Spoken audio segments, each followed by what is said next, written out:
Hello and welcome back.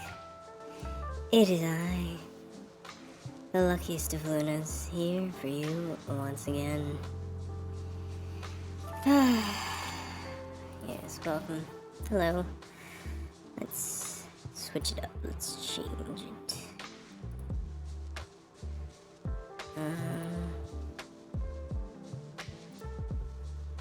No. Okay.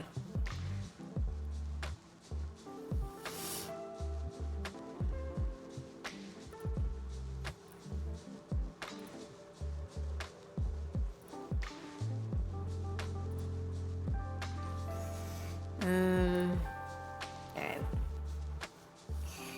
So, today we will be chatting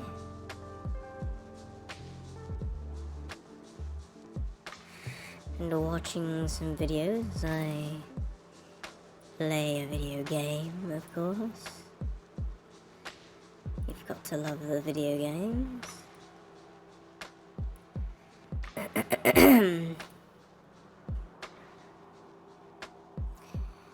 For right now, as we get things started here, I'll just play the video. And I haven't watched this video yet, so not sure if it's good. It might be. Not 100% sure. If it's not, yeah, you know what? We click off, we watch something else. That's how it goes. Alright, let's see what we got here. So this video is called Male Rape Jokes and Why No One Cares. Male sexual assault jokes. I'm questioning what this video could be about, because it's got Terry Crews, Johnny Depp, and Peter Griffin being sexually assaulted. I'm curious.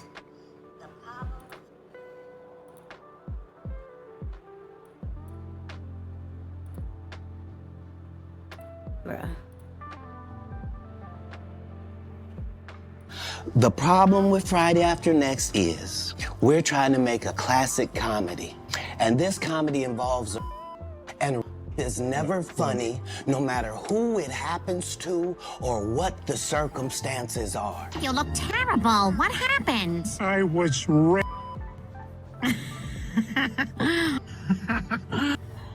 Nice. Classic Family Guy. You know what that is? That's a ass black man on your pale white ass.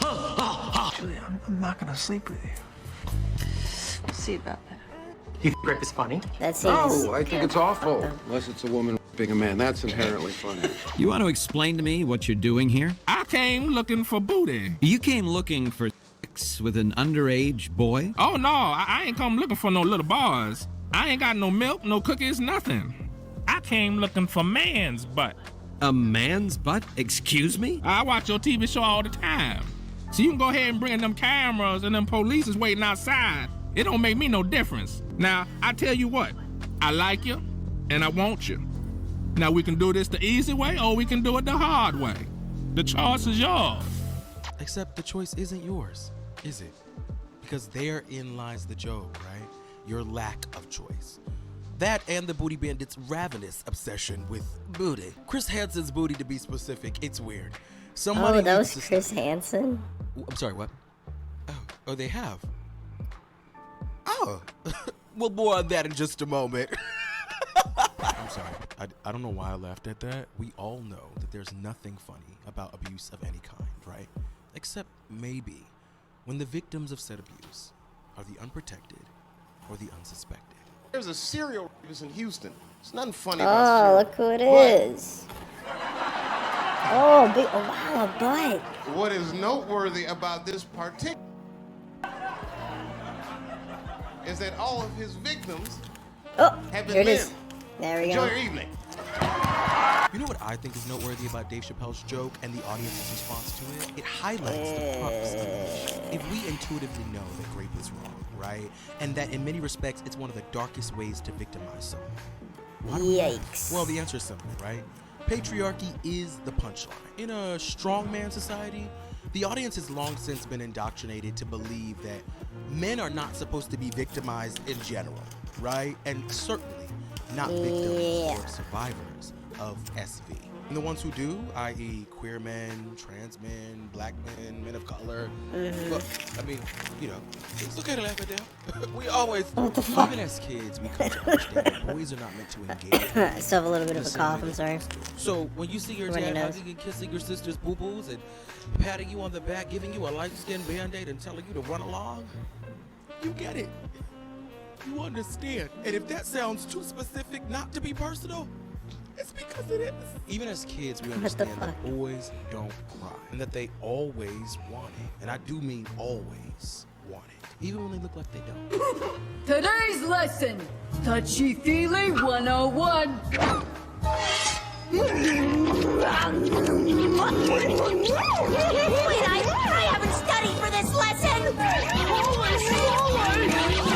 Yeah, I Of don't. course that isn't true. I've never Right? There thought are about many that. instances in which Those men instances don't like that. want it. Otherwise, how do we And get I used to numbers that watch almost Ed, Edd n 30% Eddy a of lot. men experiencing rape, physical violence, or stalking by an intimate partner in their lifetime? And that doesn't even begin to graze the surface of the real issue, because we don't have the systems, services, or societal support necessary for many men to feel like they can come and speak out. We're not prepared to hear them, but that issue too becomes commoditized. 7 men have already come forward in the Houston area and reported this, which means he must have thousands.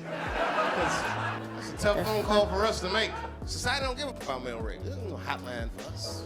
Man, you just gotta get up and walk that shit off. Caught me slipping. Male abuse victims and the jokes that surround them serve to support the same myths that sustain rape culture, that reduce allyship, and that delegitimize the experiences of so many men who've, encountered this thing. That's straight, queer, trans, however you identify. And don't get me wrong, I will be the first to say, and I have said it many times on my platform, that I understand the severity of the way DV and SV impacts women. For every 1 in 4 man that experiences SV and DV, there's 1 in 3 women experiencing the same thing in the United States. With that issue compounding on itself at the intersection of race, socioeconomic stance, and geographic region. And the vast majority of their perpetrators, and the perpetrators against any demographic, right, any gender, are men. And I understand that. However, the purview of today's discussion is not in spite of the importance of that conversation, but it's because of the importance of that conversation that we illuminate every area, even the spots that I personally believed go societally overlooked and ignored. And so I've decided to focus in on this particular demographic, and really the factors that encourage them to remain silent. Because the biggest issue with male victimization and, of DV and SV is that you cannot speak of it. To do so exposes the real secret truth behind this patriarchy. Domestic violence and Nobody sexual wins. violence. Such a revelation could case you truly didn't know, disrupt DV or the SV. stratified hierarchy. I've been a victim And of I both. think it's time that today on this corner of the internet we highlight that truth. A truth that the powers that be do not want illuminated. Pause. That this space of brute struggle for masculine affirmation is actually their happy place. That full manhood can only be attained if you sink your traumas. If you sink yourself. Well, you heard me. Oh shit. I was sexually assaulted by a successful Hollywood agent. Right. You know what they're gonna do to you in jail? Why am I going to jail? Let me show you. What? This is gonna happen to your little ass in jail. Where you going, fatty? We gonna have a party. We went on 7 days! Sorry for the 9. sensitive I roofied content. you on 2 of them. Morning, and the police report described him as 5'9" and 140 pounds. Or as his cellmate put it, just right. I was forced to perform on several inmates. I was told, you aren't going to fight back, are you, sweetness? Well, you're gonna be going back to the showers. And the only speed you're gonna reach is 88 dudes per hour. As I shared my story, I was told over and over that this was not abuse, The fuck? that this was just a joke. Terry Crews is an icon. Hey ho world, homeboy and homies. Yeah, I know, it's a lot, but welcome and welcome back to my corner of the internet. So it's the top of the year at my time of recording this, and so I will start with manners and home trading. Happy New Year!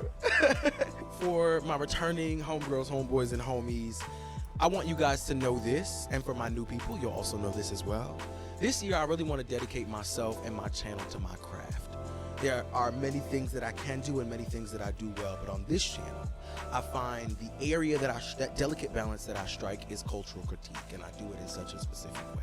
And I want to hone in on that, and so that means higher quality videos and deeper analysis and deeper research. Yeah, that's right. I'm fully stepping into my media and cultural critic bag. Okay. But as a result of that, that also means less frequent videos, right? Because of the increased research and the increased work, and fewer ad dollars as a result of that as well.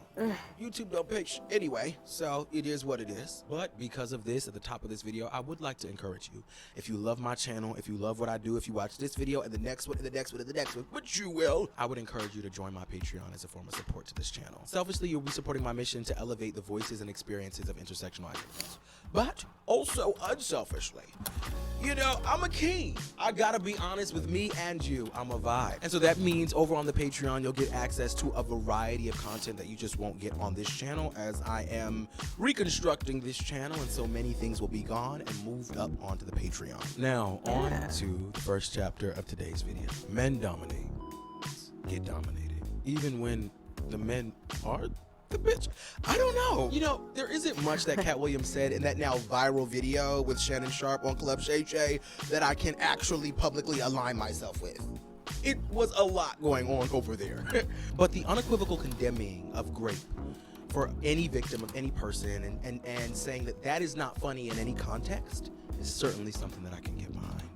It's never funny, no matter who it happens to or what the circumstances are. If you would allow me to allow us to do this movie without a black man get in it, I promise you that it will be twice as funny. Sensible. I agree with everything he said here, especially and in particular the stance that he took on there's no way to comedize this thing, right? Let's never do that. Now, much else was said that I just, you know, less sensible. Wait, I'm confused. Much else was said that was less sensible. Big deviance is all catching hell in 2024. It's up for all of them. I just cannot. I'm not gonna get too much into Cat Williams in that. Today, I wanted to start with that particular video because a lot of the conversation circulating online has been around the role of comedy in softening the blow of men who experience, you know, SV and DV, right? And it kind of desensitizes the public to this very, very real issue, right? And also because his perspective kind of epitomized what I was trying to go for when I was initially drafting out this video in my mind, right? And I wanted to explore DV and SV as it pertains to demographics that are overlooked and ignored. And so that looked like trans people, that looked like low and middle income folk, that looked like folks in third world countries, queer folk, and so forth and so on. But as I began to do the research to actually put this video together, I said, Harvey, you're doing it again, babe. You're biting off more than you can chew. Pause. So I decided to focus on one particular group. Male victims, straight, queer, cis, trans. Although there is not a lot of research out there with respect to trans men and their victimization in this particular topic. And so to that I say, researchers do better. Now, even with Cat Williams' redirection of the Friday After Next scene, the setup to the punchline still remains the same, and so I have similar critiques, even if it went all the way, right? Because it still relies on a socially accepted, grapey joke. Terry Crews' character is fresh out of prison, he's big, he's tall, he's black, right? And so he fits a very specific stereotype and image that has been repeated consistently throughout American film and cinema. His character then sees a smaller, more feminine presenting man, which is Cat Williams with, you know, Preston Curl, you know, living his life. He's the pimp, P-I-M-P.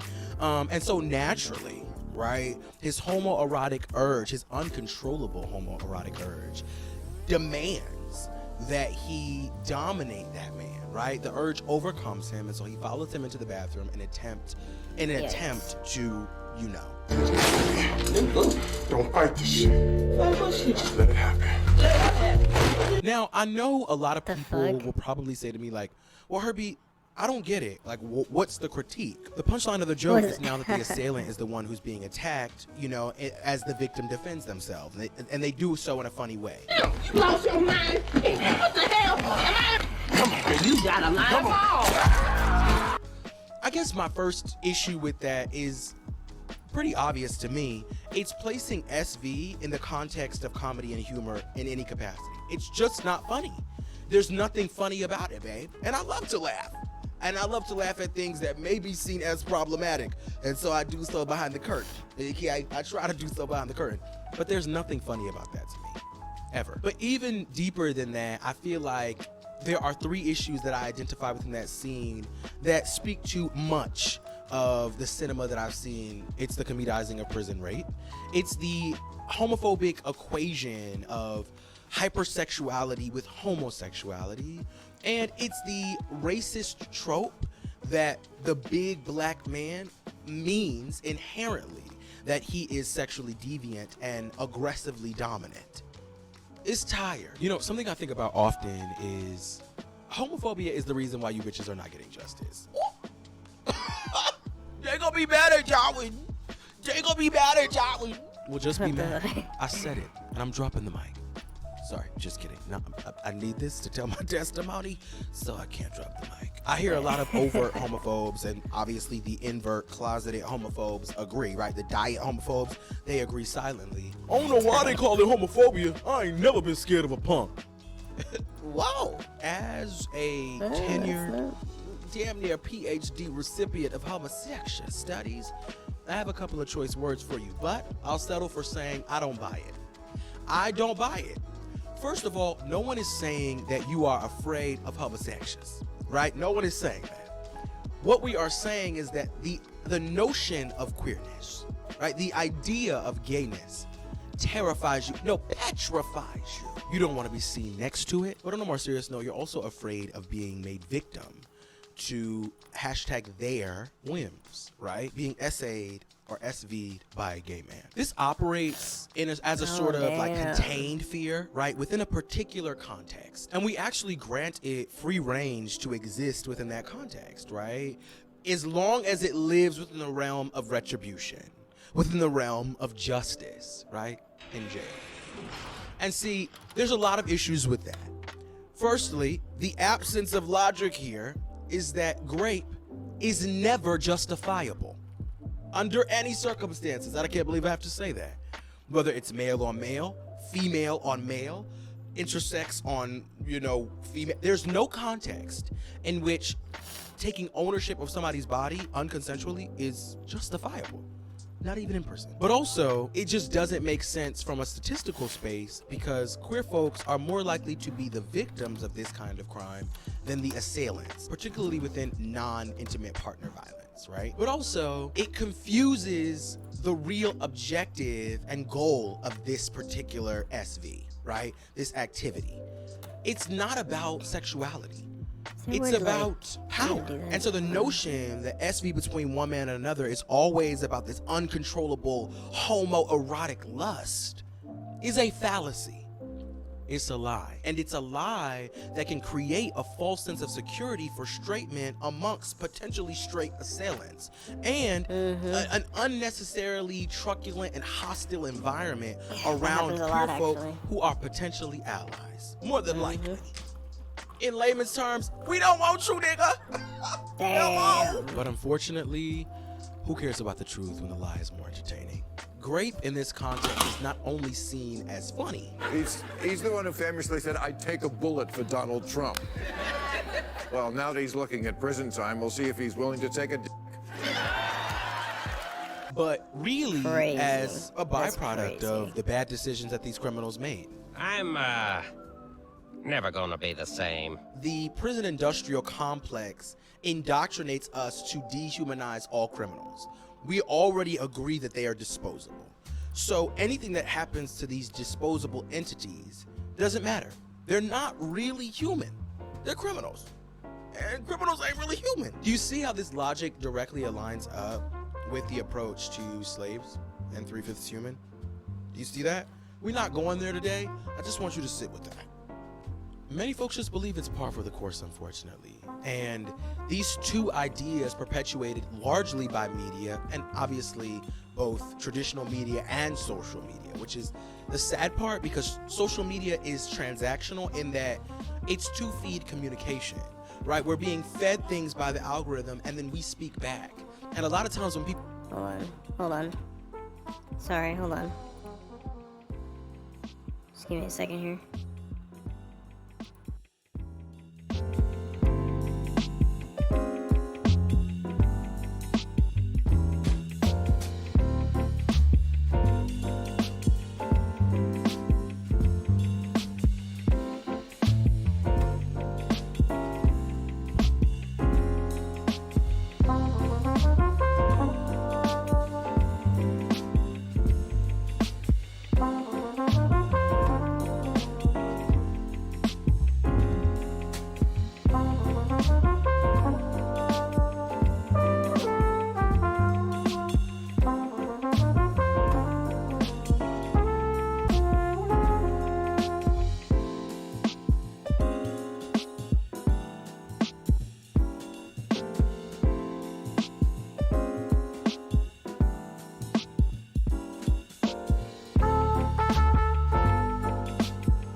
Okay. Alright. Let me check here. People real speak back quick. with respect to these things. I don't like what they're saying. They're agreeing with the racist and misogynistic, homophobic, and anti-victim, right, sentiments. There's this belief that male grape jokes are funny, and also that there's a context in which it's warranted and it's acceptable. And those beliefs do not exist in a vacuum. They 100% impact the real world. I don't know if you've heard this, but prison grape is actually on the rise. I was reading a study where I read that in 2018, correctional administrators reported 27,826 allegations of SV in prisons, jails, and other adult correctional facilities. Of those allegations, 1,673 were substantiated after investigation. The number of allegations rose 180% from 2011 to 2015. Now, I have several issues with these numbers. Sorry. One, that they exist in the first place. Two, these numbers don't include any reports of sexual harassment, like at all. Three, the way that we get these numbers. And this might be my biggest issue, to be honest with you. I don't know if you're familiar with PREA, which is the Prison Elimination Act of 2003. It requires that the Bureau of Justice Statistics carry out for each calendar year a comprehensive statistical review and analysis of the incidences and effects of prison grape. To do this in large part, they nationally collect reports by correctional administrators. This is a very big issue for me because if you allow me to grade myself, I get an A every time, baby. I get an A every time, especially when you're going to give me additional funding to do so. Another issue that I have, oh girl, I'm reading these people. I got time today. I don't know if you knew this as well, but the Federal Bureau of Prisons was funded $8.7 billion with a B. Yes, like Bezos, $1 billion last year. That's over a $500 million increase from the 2022 enacted level. You cannot convince me, because I understand as a person who went to college that studied communication, digital media, and so subsequently media, that these comical depictions in media of prison grape, male-on-male sexual violence, or even female-on-male sexual violence, because that too is a very large issue in terms of the way that we handle that as a public, right? That hasn't aided in the kind of national desensitization of our population to these folks and understanding that these people are victims as well, just like in any other context. That it doesn't inform the way that correctional officers see these people, see them, whether they see them as victims or just part of the correctional facility. You know what I mean? It's property. Property can be harmed, but we don't lose sleep over property being harmed. And really, it doesn't help the queer survivors both in prison and in real life who are being silent. He's gay. He wanted it. Damn. Right? First of all, I he's haven't not heard gay. that one before. He's most likely bi. Okay. I read this article from the American Sociological Foundation, or excuse me, the American Sociological Association, and it was aimed at assessing the prevalence of SV, stalking, intimate partner violence across different sexual orientations within the United States, right? And it revealed to me that the following is true.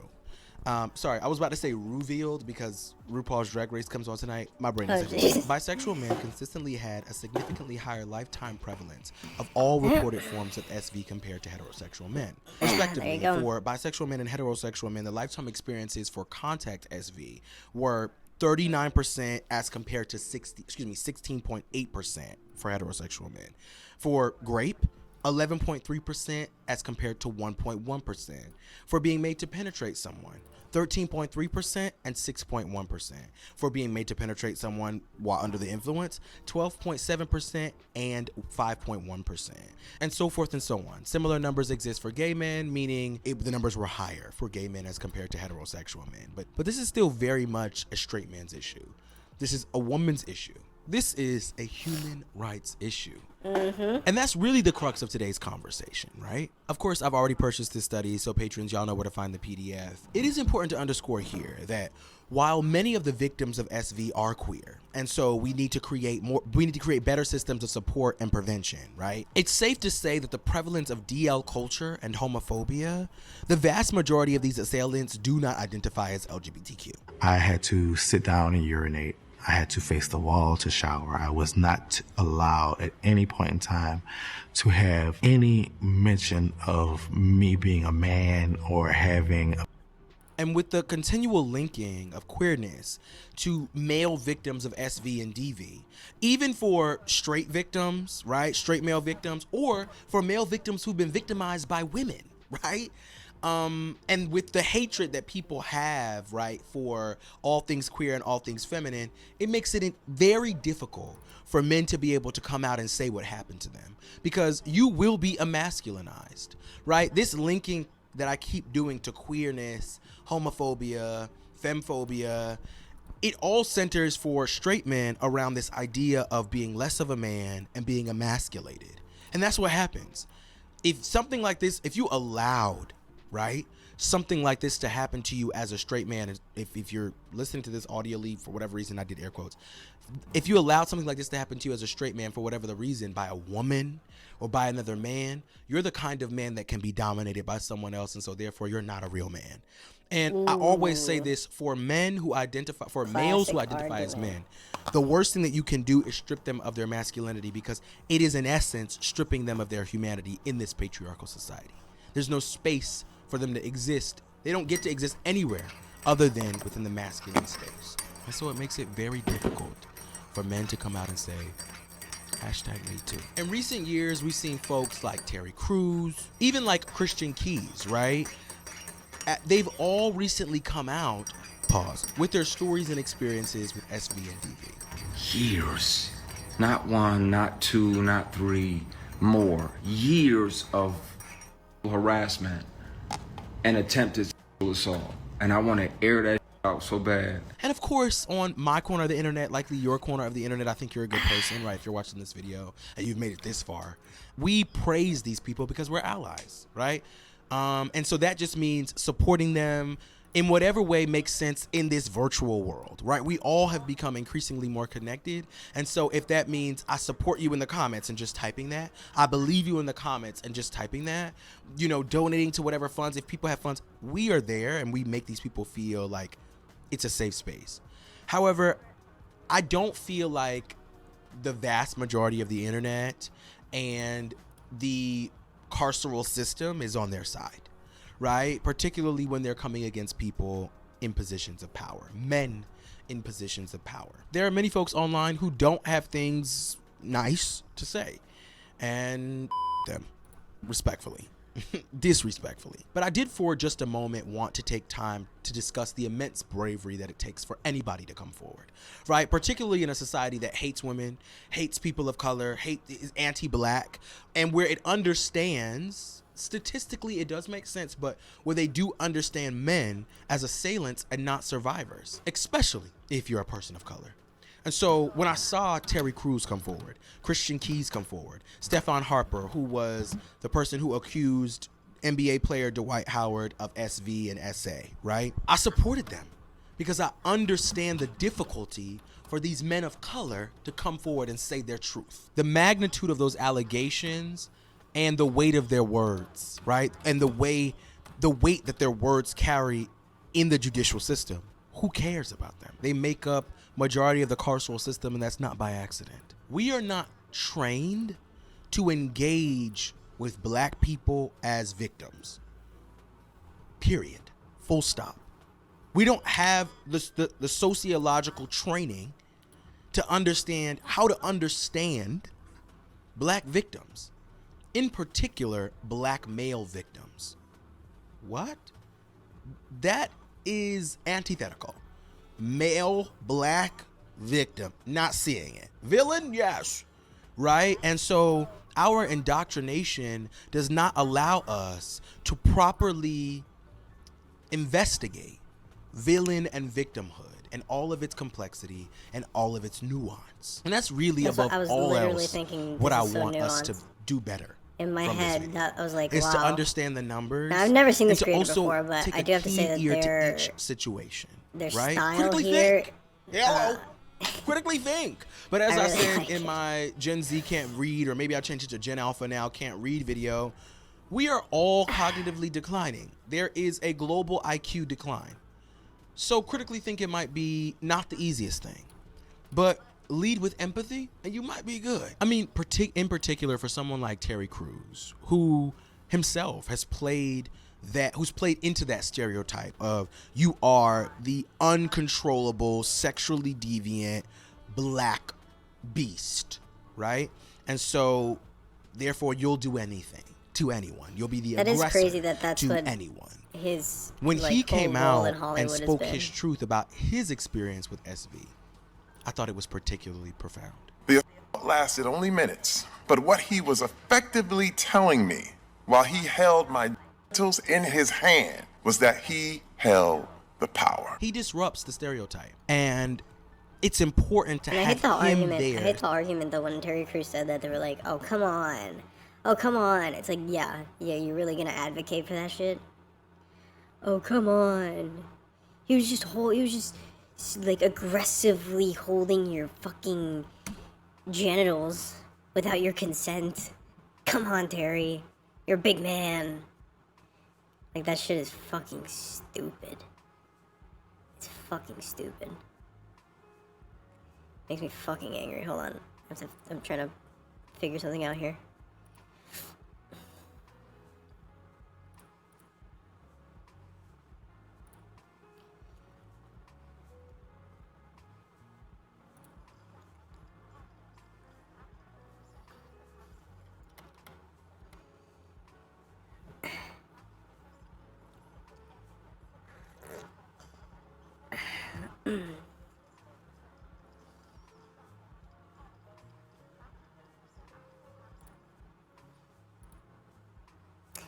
Oh, there we go. Alright, there we're good. I was looking for a screen lock or whatever you want to call it. And I found one. So now we can play, now I can play a game like the finals without accidentally messing with the picture-in-picture, which is what I use to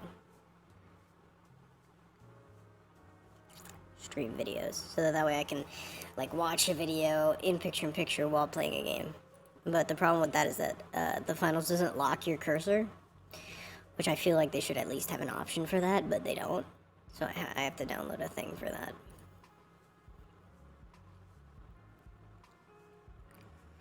Anyways, continuing with the video. Saying this happened to me.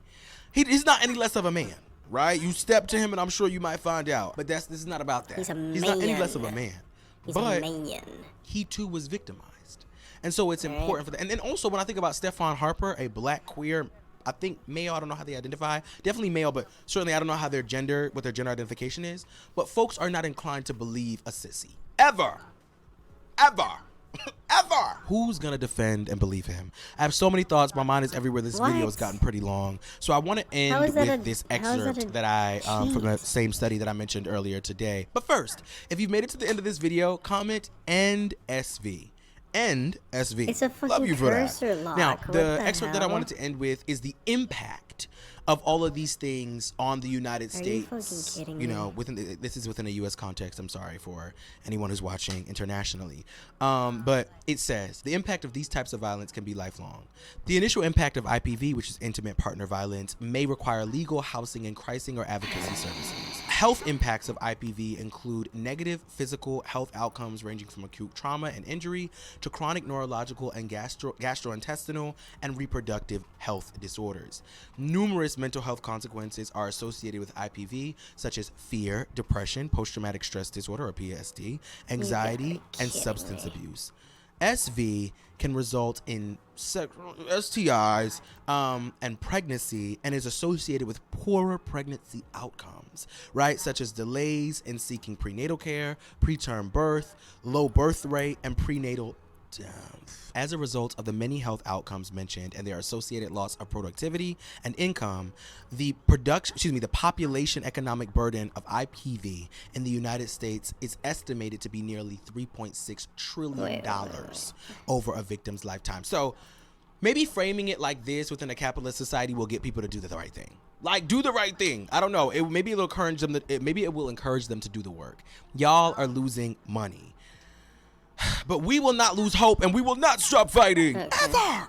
I love y'all too bad for making it to the end of this video. What were your thoughts? There's so much more that I could have covered, and maybe we'll do a part 2. I love you. I love you too bad. Before I let you go, you know I will never ever leave you without saying this. I am in a constant state of practice, and so are you. You can never fail when you're in a constant state of practice. I love you. Aw, that's sweet. Next video. Oh, great. Fucking Hassan. Ah, jeez. Hassan Abi. Here we go. Here we go with this shit. We can watch that. We can watch something else. Let's watch. I'm gonna bump this video up in the playlist.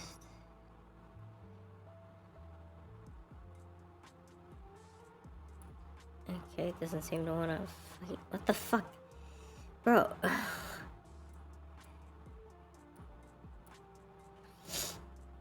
Do you mind? Like, what are you doing? Stop with the scrolling already. Holy shit.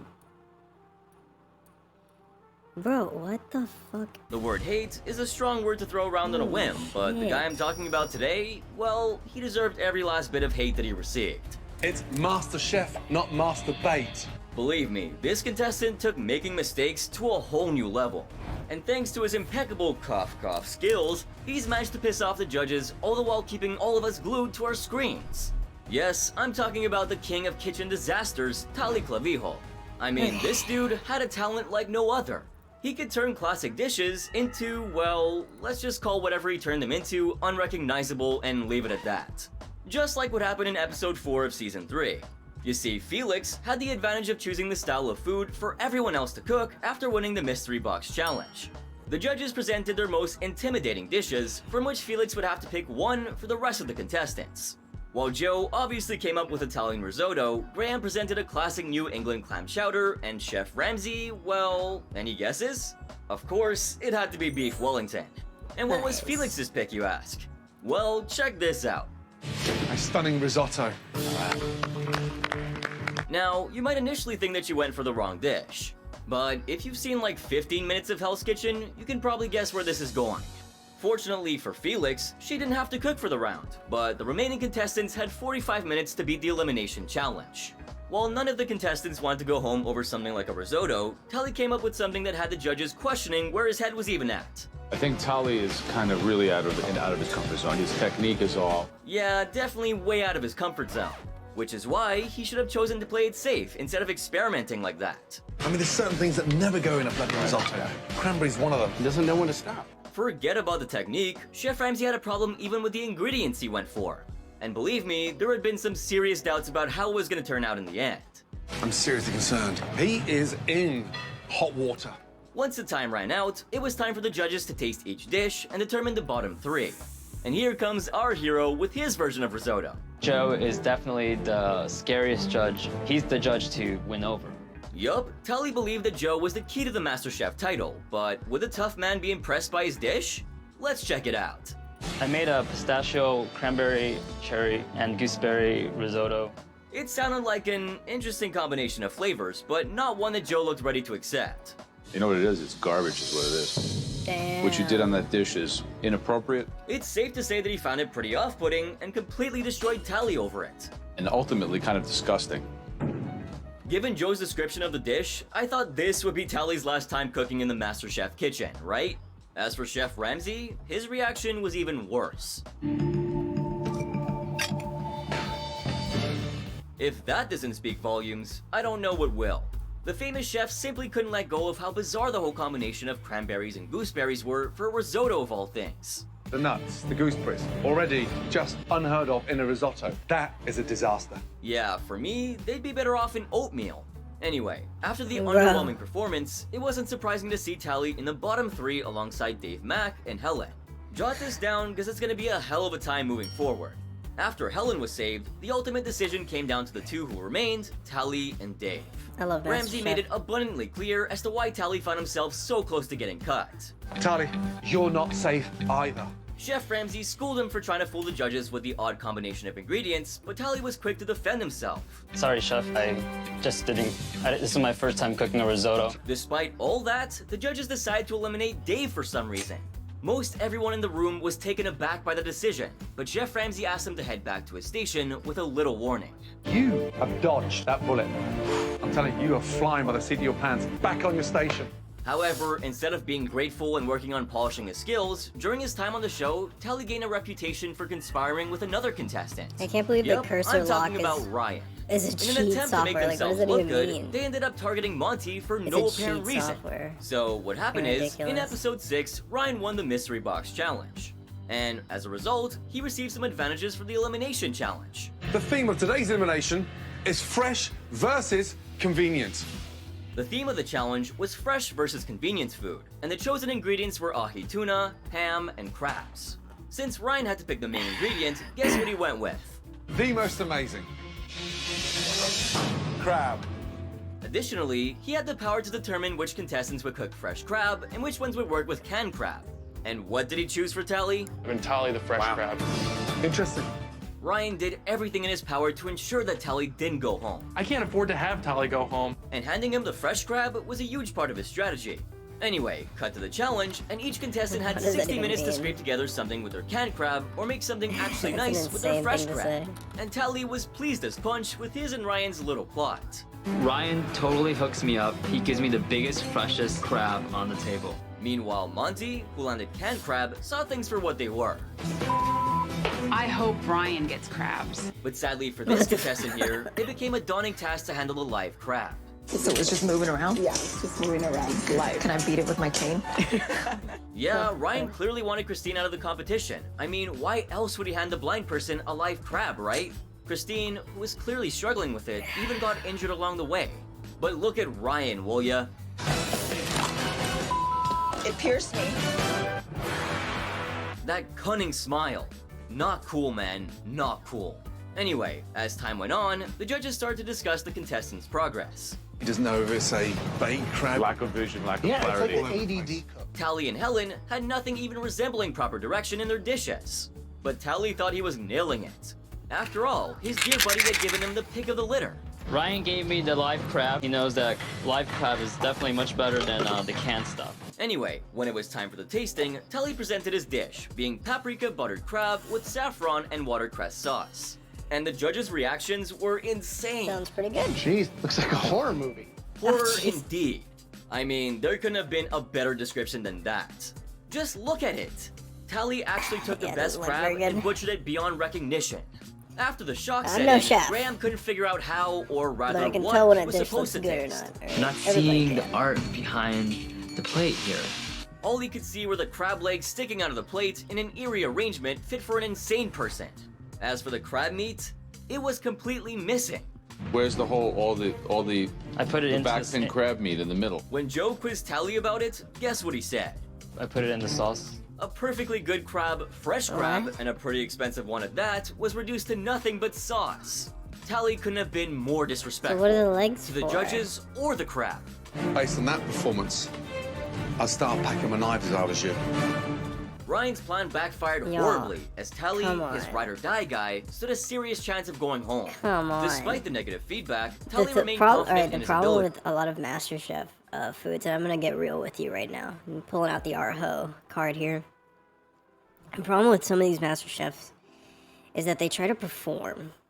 Okay, now performance in cooking, that's definitely a thing. Right? People love when people are performing while they're cooking, but when you're on a competitive show, based on how good the food is, you don't have to perform.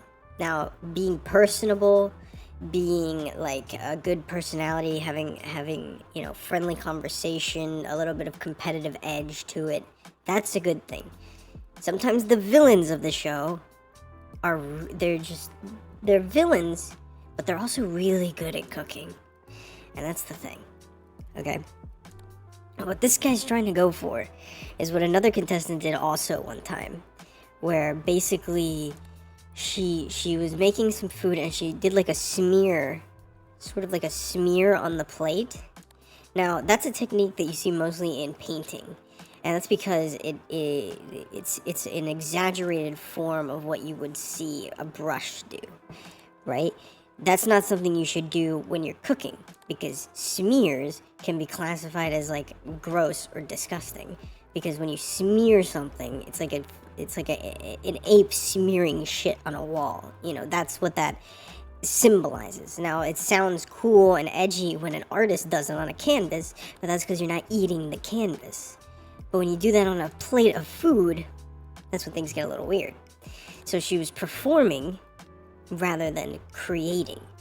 And that's the difference. When it comes to cooking, it's very, very difficult to be a performer and be a good cook.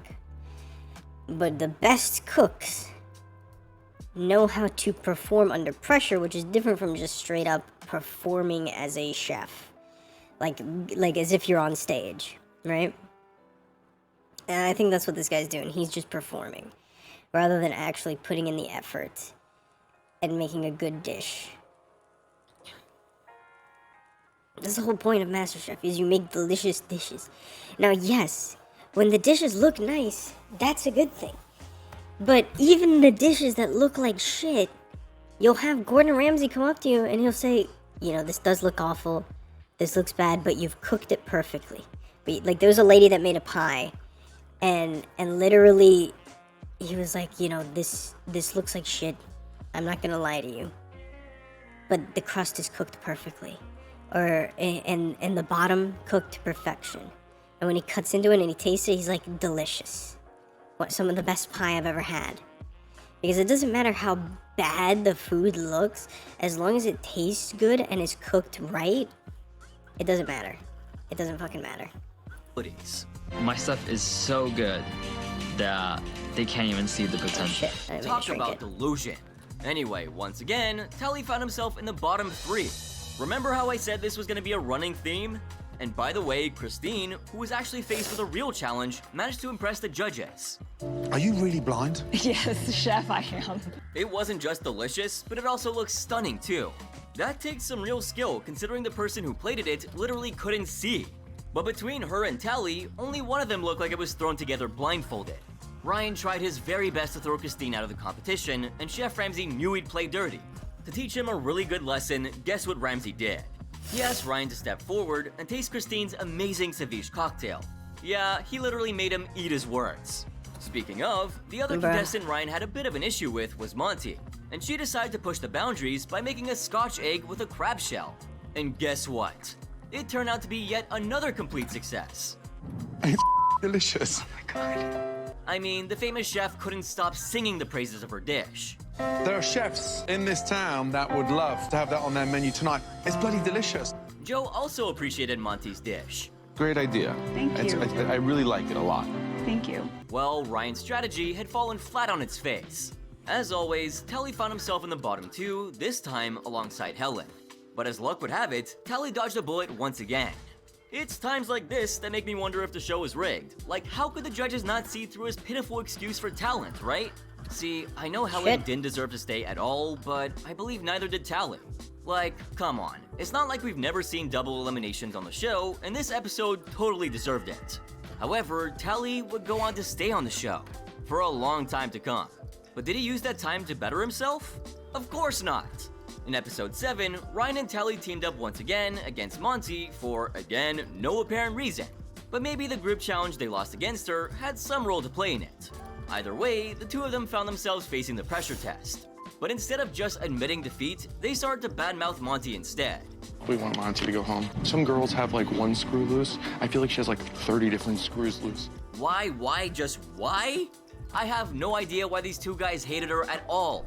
In fact, they even shared that Monty should have been the one in the pressure test instead of them. See, the problem here was that Tally had a very inflated ego, if you haven't figured that out already. As for Ryan, he wasn't much better. Ding dong, the witch is dead, with a capital P. Anyway, fast forward to the pressure test, and things didn't go very well for Ryan. He was the first one to present his dish, but unfortunately, the cake he baked collapsed, and Graham shot back with a pretty nasty comment. I'm not a scientist in baking in the kitchen. Anyway, let's see what his partner in crime, Tally, See what I mean? I present. clicked off because I was touching the fucking video. Tally faced some similar difficulties with his cake and ended up having some liquid in the center. Wait, did I say some? Well, I take that back. Because here is what it really looked like. The judges didn't really have much to say about Tally's dish. And when they were done with the deliberations, Tally and Ryan found themselves in the bottom two facing off against each other. Now this threw viewers... While some wanted Tally to leave due to his gross lack of skill, some others wanted Ryan out for trying to game the system.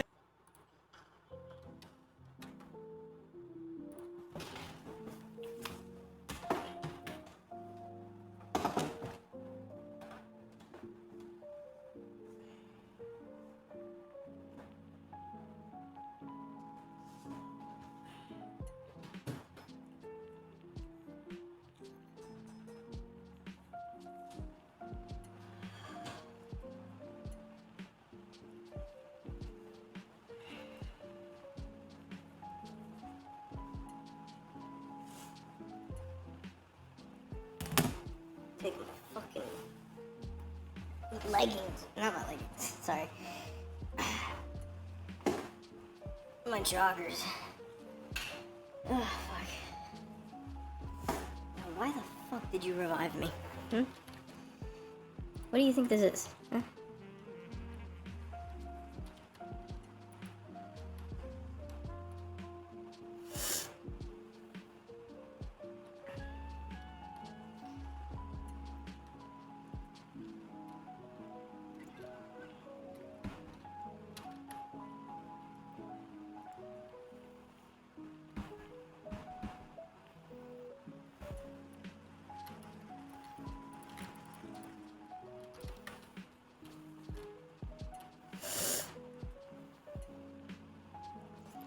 Why are you following the fucking computer?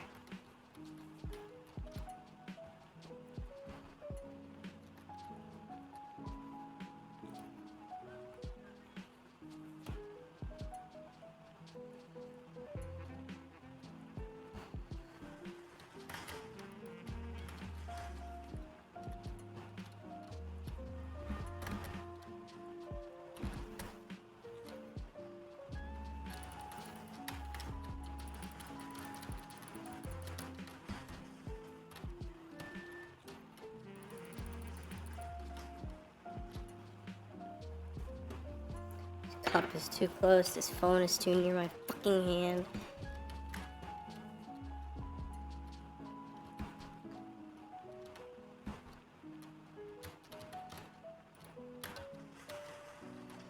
Bruh.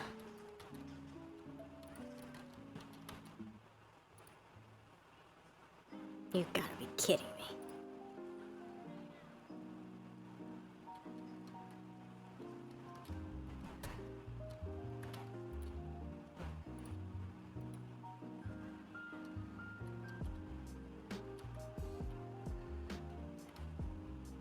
We've been defending a point for no reason. Like, we don't even have the fucking... You want me to go get it? Yeah, sure, I'll do that.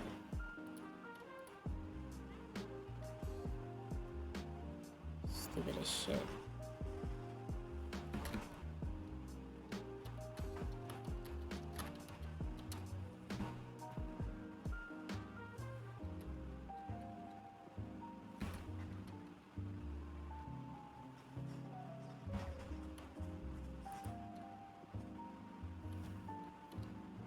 You gotta be fucking kidding me.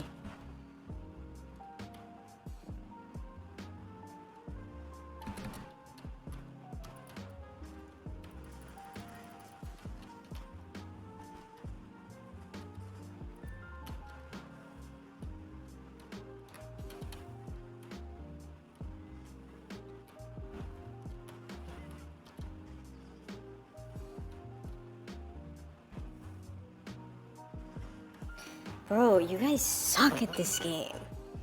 You were defending a fucking cash box for like 20 years.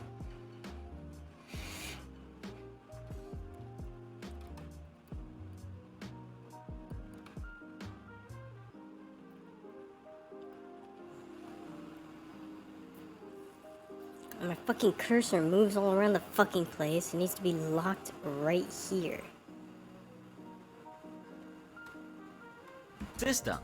But hey, at least the dude won a mystery box challenge, right? Oh my Anyway, the final goodness. decision was in the judge's hands, and here I was praying for a double elimination for the second time this season. kidding me, I bro. mean, it would be perfect, right? The two best friends who worked together to sabotage everyone else got thrown out of the competition together. Couldn't get any more poetic than that. However, the famous chef had other plans. He first threw an unexpected twist by asking them a rather thought-provoking question. I'm gonna ask that individual who knows who he is Oh no, that wasn't the end of it. There was more to come. that didn't produce a stunning molten lava cake to act on integrity. Honestly, Are you when have you fucking ever seen kidding me, something like bro? this on MasterChef I before? can't play this game with This the is even fucking crazier than a double elimination. thing. The contestants had to step up all by themselves and hand over their aprons and their dreams at So the very same fucking time. stupid. But who do you think had enough integrity to step up? Tali, upstairs. Tally didn't move a muscle as Ryan decided to take off his apron and walk to the judges. Essentially, he volunteered to leave the competition, and Tally, despite being in the bottom two for 3 consecutive weeks, found himself safe thanks to his buddy's sacrifice. Ryan decided to give it all up for his friend, but if I go ahead and replay that moment for you one more time, you'll quickly notice how Tally didn't flinch one bit as the judges waited for the contestants to make a decision. It was a silent message to Ryan to pack up and leave for his sake. The dude didn't even spare his own friend. Either way, from there on out, Tally had a challenging time in the kitchen due to his consistent poor performances or a dream team to fall back on. Despite his ambition to be creative and use complex techniques, he lacked the necessary knowledge and often failed in his attempts. In one particular instance, Tally's station was in complete disarray, with kitchen equipment scattered on the floor. Chef Ramsay, who happened to notice this, was floored, no pun intended. Look at the mess. And what was his excuse? Put it all in one space. It's not in one space, it's from there all the way down and all over the place. Yeah, safe to say that wasn't gonna cut it. If you were in any of our kitchens, Yes, right. you'd been fired 6 months ago. Not gonna lie, I thought Tally would get kicked out right then and there. And then, suddenly I remembered this wasn't Hell's Kitchen. Anyway, despite the chaotic scene, Tally presented a 3-cheese pizza with duck breast and creme fraiche sauce. And what do you think that went like? It's served on a bed of raw flour, right? My intention was to roll out my flatbread and get it into the oven. Yeah, just like you thought, it was a waste of everyone's time yet again. Ryan definitely stood a better chance in the competition than this poor excuse for a cook. Just look at all that raw flour. Ugh. I can't believe the judges actually dug in to taste that damn thing. Yep. Of course, the judges decided to come out swinging with some heavy criticism, especially Chef Ramsay. You work in a mess, produce a mess. I'm struggling to identify what the hell you're doing. Ultimately, Tally's downfall came from his delusions, thanks to which he struggled to recognize his flaws. He continued to brag about his apparently hidden skills, which I believe are gonna stay on the down low forever, given that they didn't exist and all. See, it's essential for aspiring chefs to have a realistic understanding of their abilities and to be receptive to constructive criticism. They need to improve to succeed in a competitive environment like MasterChef. But Tally's attitude ultimately led to his elimination, which was a long time coming, by the way. Yep, episode 11 finally spelled doom for Tally. That's 11 episodes too long for me, but better late than never, right? So, in this final challenge, Tally received Arctic char as his protein. Now, Tally decided to use a sous vide approach to cook his fish, but the famous chef wasn't so sure about that. It's an oily fish. Yeah. Why would you sous vide that? But Tally, as usual, assumed that he knew it all. It cooks it in its own juices and it keeps that flavor locked in. What the hell? You think you know better? During the tasting, it became clear that Tally's Arctic No, char bro, with it green doesn't lentils didn't meet the fucking judges' you expectations. don't cook it in its own And this juices. You time, remove Joe the wasn't juice mincing to cook it words. in your Broiled fucking lentils, oil. because I can see they're all exploded and overcooked. He then also called him out for using big You wanna words to describe grill his the dish instead fish, of just not being straight fucking up with the boil it in presentation. its own fucking As filth. for Ramsay, he was even more critical with his feedback. Watch you cook and I just get so pissed off with you around. You're misinterpreting the competition. And then, just when you thought he was done, he dropped the mother of all bombs. It's Master Chef, not Master Bait. Ooh, that was brutal. And guess what? It just kept coming. It's badly seasoned. It's just a mess. It was almost I like the love that they judges just got up throw and away chose the violence plates. against Tally for the day. Eventually, none of the judges had anything positive to say about the dish. Yeah, no and this shit, time, dude. Tally found himself in the bottom 3 alongside David and Christine. And then came the ultimate elimination that everyone was hoping for all along. Tali, your time is done in MasterChef. Tally Yeah, was fuck. finally shown the door for his poor performance.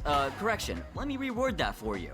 He was eliminated for his poor performance, which consistently became poorer and poorer every single episode.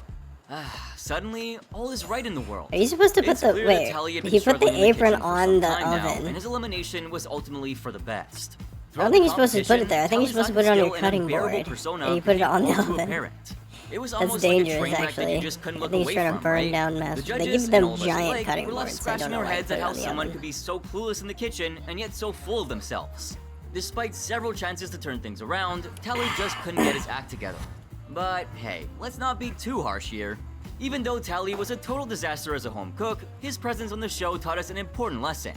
Not every home cook deserves to be a chef, let alone a MasterChef winner. Lesson number 2, being cocky and stubborn won't get you very far in any walk of life, but especially not in the kitchen. Anyway, so what's Tally been up to after the show? Maybe he's got a not-so-secret bromance with Ryan going on? Now, you might all know that Tally was a musician from Chicago before joining MasterChef. Despite being eliminated, he didn't let that discourage him from continuing to cook, although not professionally. In his professional career, Tally had experience as a recruiter for tech startup companies. He worked as a recruiter for WAG Labs Incorporated, a tech startup company, before joining Lucky Day as the head of talent. Currently speaking, Tally is working as a recruiter at Edify. Maybe he finally found it in him to step back and reevaluate his approach, and maybe even come back stronger and wiser in the future. Who knows, cause stranger things have happened, right? So, do you think Tally deserves the crown of the worst chef that's ever been on MasterChef, or did I miss the real king or queen of the losers? Make sure to let me know in the comment section down below. I mean, if we're talking about like you the could also leave me a worst message on my chef, social media pages. he's pretty good. That's a pretty good pick for worst chef on MasterChef. If we're talking about like biggest villains on MasterChef, I wonder if there's a video on that.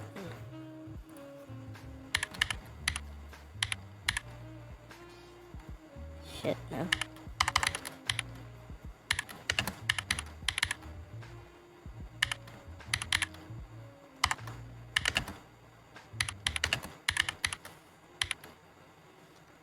There we go.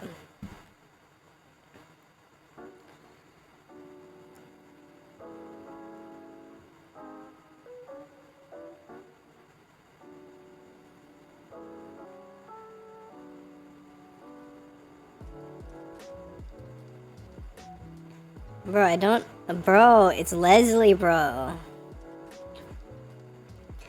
Bro, there's like 3 videos on Leslie, on how Leslie's the biggest fucking fool, the most hated person on MasterChef. I didn't even think Leslie was a villain. I guess Leslie is a villain. Either way, I fucking love Leslie, so... He's an asshole, but, you know. Oh, Stephen Lee! Yeah, Stephen Lee's a good villain. Tommy's a good villain, yeah, Tommy's a good one.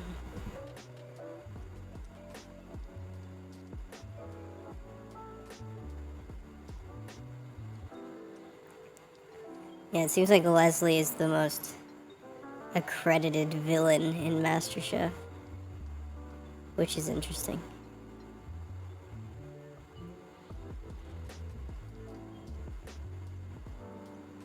That guy was on Master... Oh, actually, yeah, I remember that. A YouTuber that was on MasterChef has like his own... He has his own cooking YouTube channel now. What is this? The Best Chef. Hell yeah, dude. Fuck yeah. I love his videos.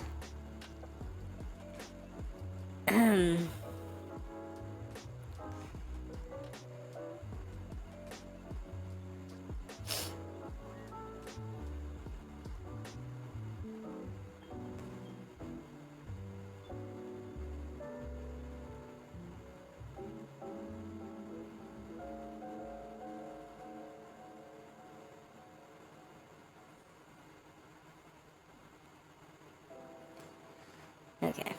Alright. Enough of the MasterChef. Let's fucking move on. Avoid lead poisoning by drinking from the Stanley only once. I think girl autism should be recognized and celebrated and cherished. Excuse me? That's what I think. There you go. I'm woke.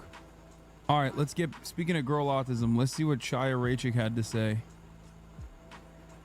Hey, libs of TikTok. The autistic community does not claim Chaya Raichik, by the way. I know. I would never disparage Hey, people libs with of autism by TikTok. saying that Chaya has it.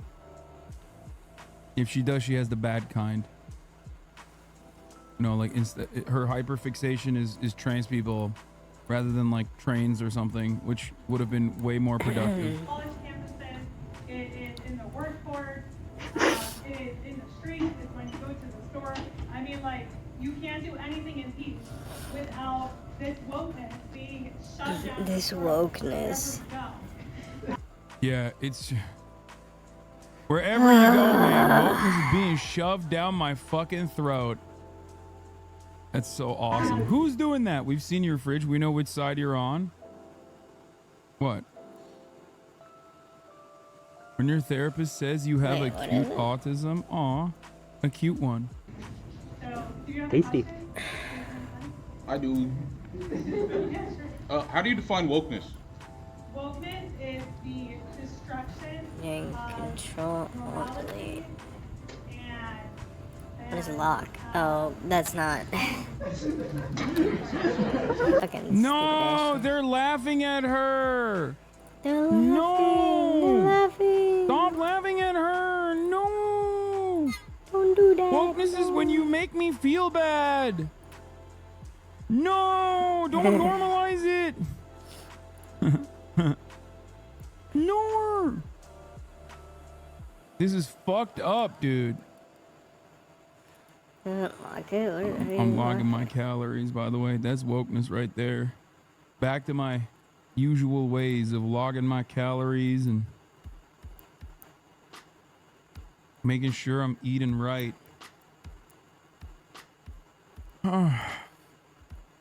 She actually has a more of a compulsion disorder. Can't leave any rooms without sending 3 racist tweets and 3 transphobic tweets. You can ruin her day by telling her that the floor-length jean skirt is on backwards, even though it's the same all the way around.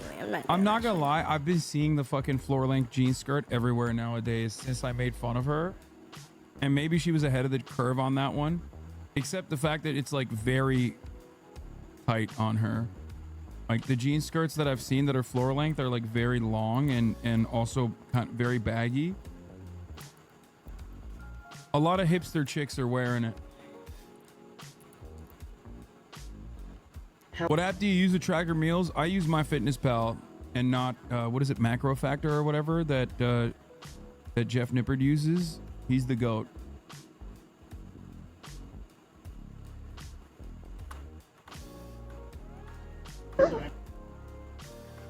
She passed it on to Congressman Jim Banks, saved her ass, who defines it as anti-Americanism. I note that Al Qaeda attacks America and asked if they're woke. No clear answer. normalcy and Are you fucking kidding me? I'm sick and tired of. Are those separate things? Yeah, it's anti-Americanism. Westboro Baptist took the floor-length skirts from Orthodox Judaism as well. Everybody's ripping off Orthodox Judaism. Fucked up. They're all doing it. They're ripping them off. It's a great country. It's the greatest country in the history. I would say that attacks on our American way of life is wokeism. So that's broadly though. Like, you know, Al Qaeda attacks American lives. Are they woke? Maybe in some ways. He said maybe in some ways Al Qaeda is woke. Brother, I'm sorry. Yeah. Have you heard the words that are coming out of your mouth? We figured it out. Ay, We've dude, done it. reactionary people are so Al fucking Qaeda's funny. woke now. We They fucking just figured have it no out. well-defined. There's no intentionality to their sentiments. There's no Insanity. well-defined Virtual policy. insanity. There's no worldview. It's just like angrily reacting to things. I'm angry. Everything is woke now. He owned Pete Buttigieg. Chaya Raichik, no college education or work experience, is reposting X videos. Pete Buttigieg, Harvard, Oxford, Rhodes Scholar, naval officer for 7 years, consultant at McKinsey. Speaking of qualifications for a government position, your husband Pete Buttigieg only got the job of transportation secretary because he's gay. Pete is a diversity hire and has no qualifications to be transportation secretary. We all know this. I mean, she kind of owned him. She kind of cleared Pete over here. Not gonna lie. She destroyed him. People accuse you of only saying America bad, but ironically, these people's only position is America good. I've said that before. America Anyone good, who America good, says America good. that I have Bad, no, bad, like bad. my analysis is shallow and it only starts and ends at America bad, actually are hiding that their position is America good. Sometimes they're afraid of admitting that their position is only America good. They rarely ever define why America is good. Indeed. And they have no answer for why I say America is bad. I agree. That's it.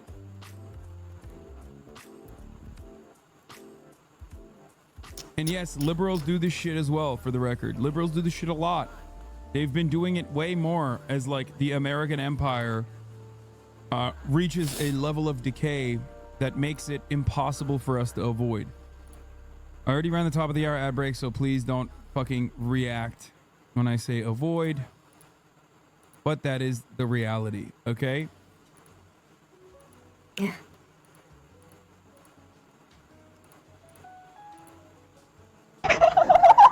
Are they a woke My terrorist? fucking ears. So this is seeping into everywhere.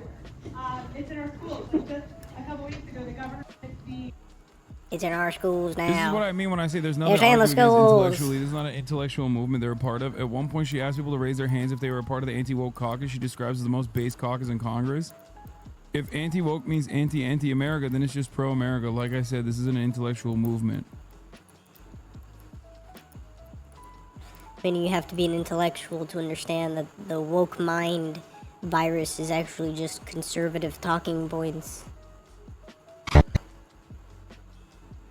They're angry that we know their talking points. Like as a group of leftists know their talking points.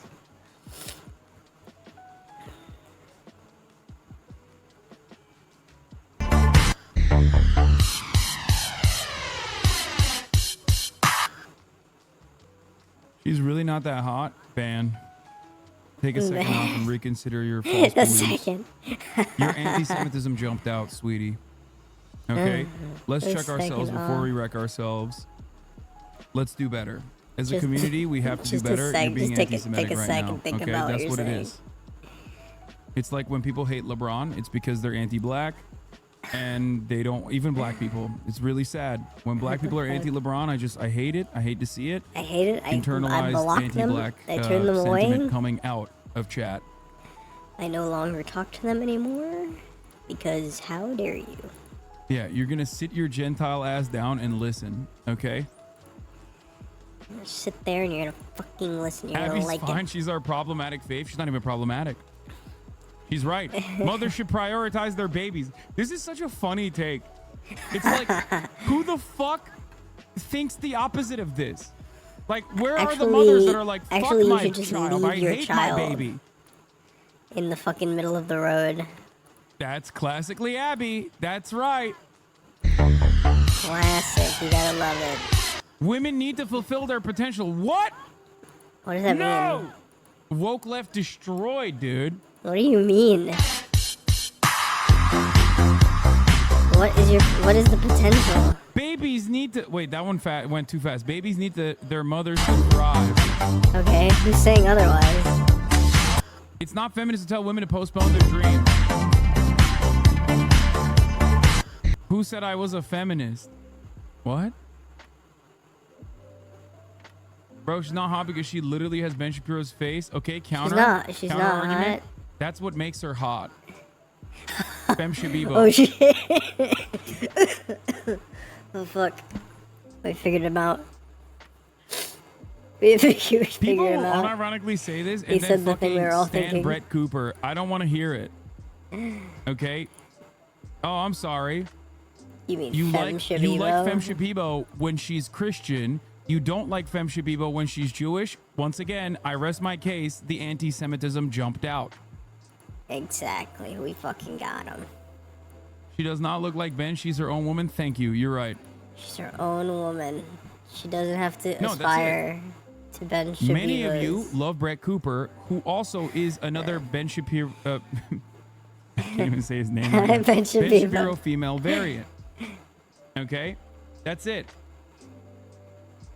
Classically, I don't know where Abby Ben and Britt Shabibo Cooper came are from because his two name is different Ben Shapiro Shapiro. female variants that were cloned in a lab. Femme One of them is Jewish, Femme one of them is not. Shabibo. A lot of you like the not Jewish one. This is anti-Semitism. I rest my Oh, case. fuck. That's the third time I've rested my case. Case has been arrested. Officially. Anyway.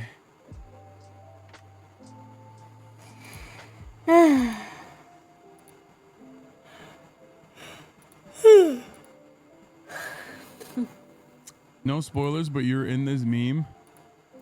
You're kidding. Oh my God. That is unbelievable. It's true? It's true. Oh my God. President Biden and former President Donald Trump are both dead as hell. They're both dead as These old dudes both died at the same time. Now we don't have to think about them anymore. No, I know everyone is relieved that. That's sick, dude. Great. That's fucking Today, sick. the presidential frontrunners died of natural causes on the toilet, shitting out their old WS. So fucking kills me. Oh my God. Joe Biden and Donald Trump are going to the grave. When did I say that? I don't remember that. When did he say that? I've never heard him say that. Trump, Joe Biden, mid-air collision. Bro.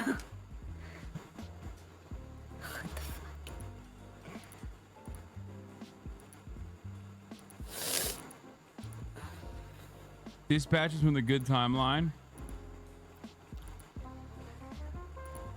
Oh, dude, this one is awesome. I saw.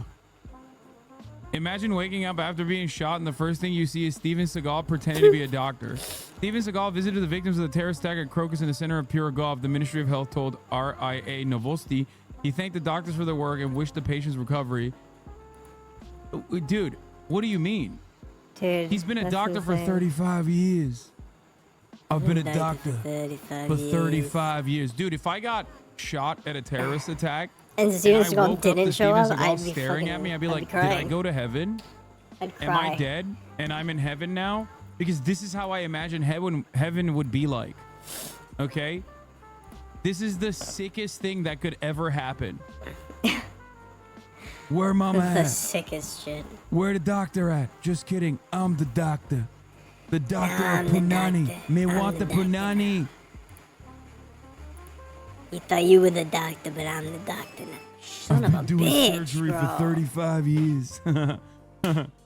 Why would heaven have hospitals? Just so Hold Steven on, I Seagal. have to immediately go and fucking turn my fucking electricity back on. I'll be right back.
I want more. Shitty ass fucking electrician work, bro. You suck at being an electrician. Literally get a better fucking job. Or get somebody to fix it, bro.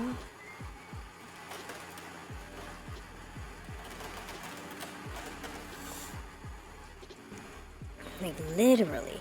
I got 2 fucking fans hitting me. The air conditioning is off. Like, and it's so... The air conditioning was on for like a couple hours. And it's still fucking hot up here. You suck. You suck at what you do. You suck. You literally suck dick, bro. You suck dick so hard. You suck dick better than some of my gay friends. Fucking ridiculous. All I fucking want is a room that isn't fucking a million degrees that I can plug shit into and it's not gonna fucking trip the power. Literally. The fucking kettle is plugged into a different outlet. A completely different outlet. Why is it tripping the power, bro? Explain that to me, bro. If you're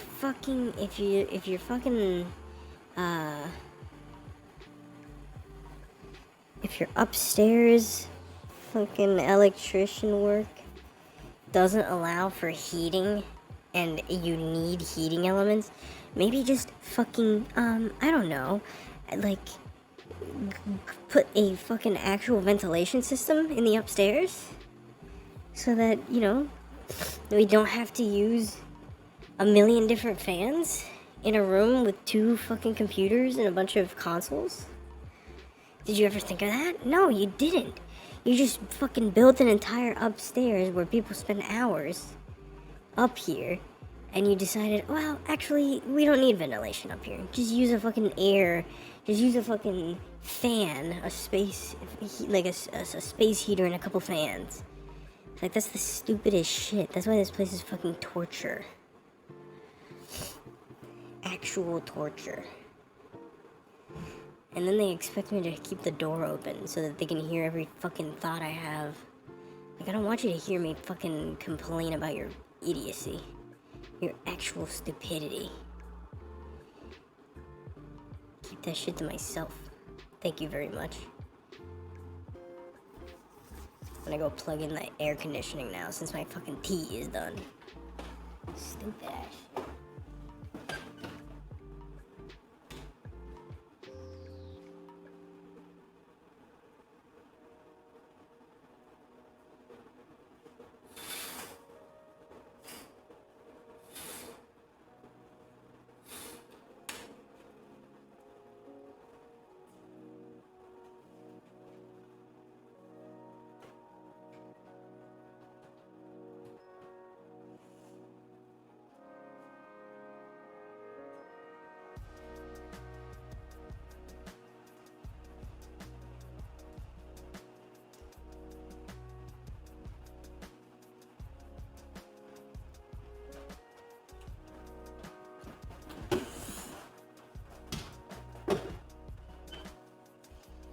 Dumbass shit, bro. Ugh. Take my fucking pants off. So fucking hot up here.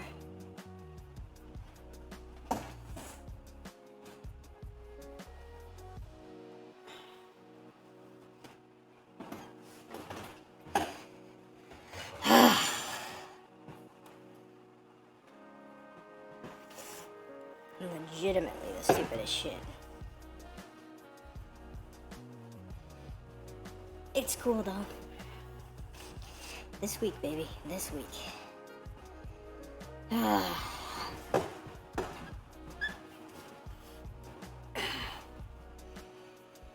This week I'll be in an actual ventilated place. With fucking my own... I can control the cooling system as I please.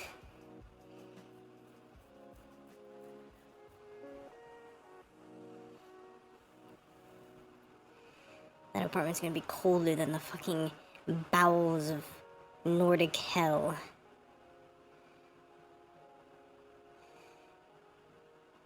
Be frozen over. There'll be icicles on the wall. That's how cool that fucking apartment's gonna be.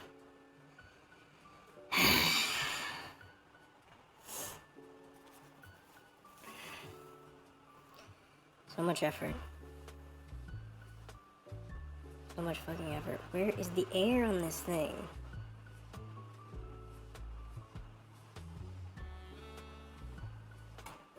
Is it because it's just like immensely hot up here? Where's the fucking air? I can't even feel it. I'm holding it right up to my fucking neck and I can't even feel the air. It's just blasting out hot air, that's why it's fucking fucked up, dude. It's doing nothing for me.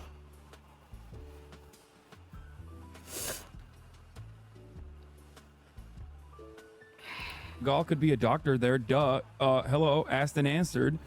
What is going on today with these questions? Clearly, for one reason and one reason only, so Steven Seagal could be a fucking doctor there. Duh. Oh no, a gun shop, a Dr. Cop's worst nightmare.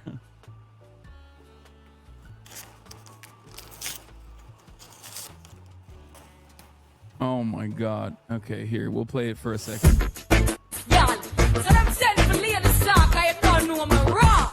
You see me? So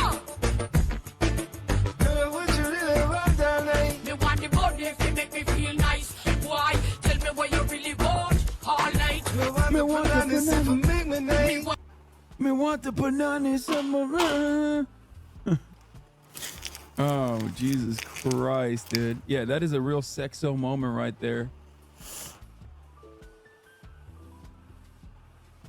I just rewatched you watching Lawman and oh my god, it slaps. Oh god, we lost a great one to Russia, honestly. Like, Edward Snowden is one thing, but like losing Steven Crowder to Russia actually fucking, or Steven Crowder, ew. Oh, can't believe I just said such an awful man's name with the goat. Ay, ay, ay, boo. I love her. She's one of the least charismatic public figures to ever live. I can't think of anyone less suited to be an influencer. I think if you randomly selected one of the elderly mass murderers in the act of killing, they'd probably do a better job. Damn. I can't even read the text without pausing. She's amazing. She somehow did lefty meme thing, but with a TikTok trend, she retrofitted about being an epic-based wife. Yeah, I think, like I said, this is anti-Semitism. Truly epically based. It's just like, it's sad to see. So sad. If only. If only. What was I? There was another thing I wanted to watch. There was another. Oh, here. This is. LSF has actually been good for one day. For one day and one day only. They basically turned into the Bald Man subreddit. In the mid-2000s in college, if you fell asleep first at a party, you basically became a target for accepted abuse, for ritualistic hazing style punishments that in hindsight don't make sense. You fall asleep, they take out a permanent marker and start drawing penises on your face and like hate symbols and stuff like that. He's right. They pull out your dick and beat you off, and you'd wake up with like cum on your leg and be like, whose cum is that? They'd be like, it's your cum, bro. You'd be like, why is there my cum on my leg? We'd be like, because we beat you off, brother. Because you fell asleep first, which means you're gay. And I'm like, well, how does that make any sense, man? You're the ones who beat me off. Sorry, I don't make the rules. You're the one who fell asleep.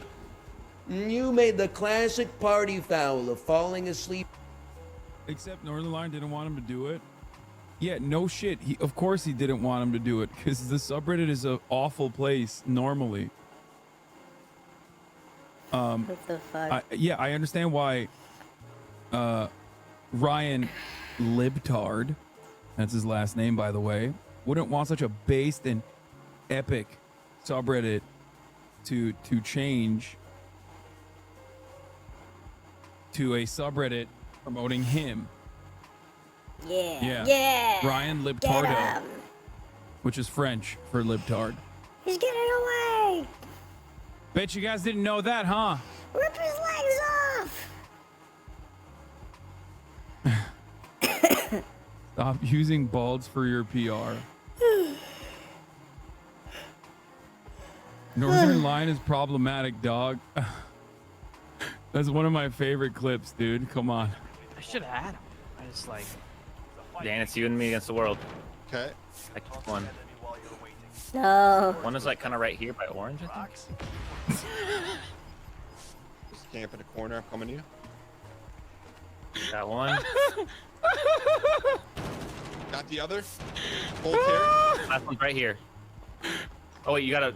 Oh, on you, on top of you, on top of you. All right, Ryan. On down, drop down. Oh, it's This so is good. game. Ay, ay, ay. Our hairstyle is not your costume. It's just so funny because he's bald.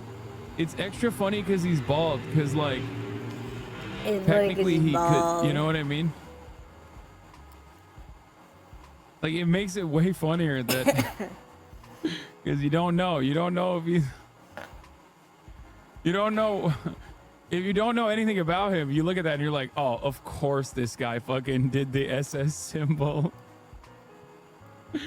Yeah, it is SS presenting. I've talked about this before. It's like, it's the unfortunate reality.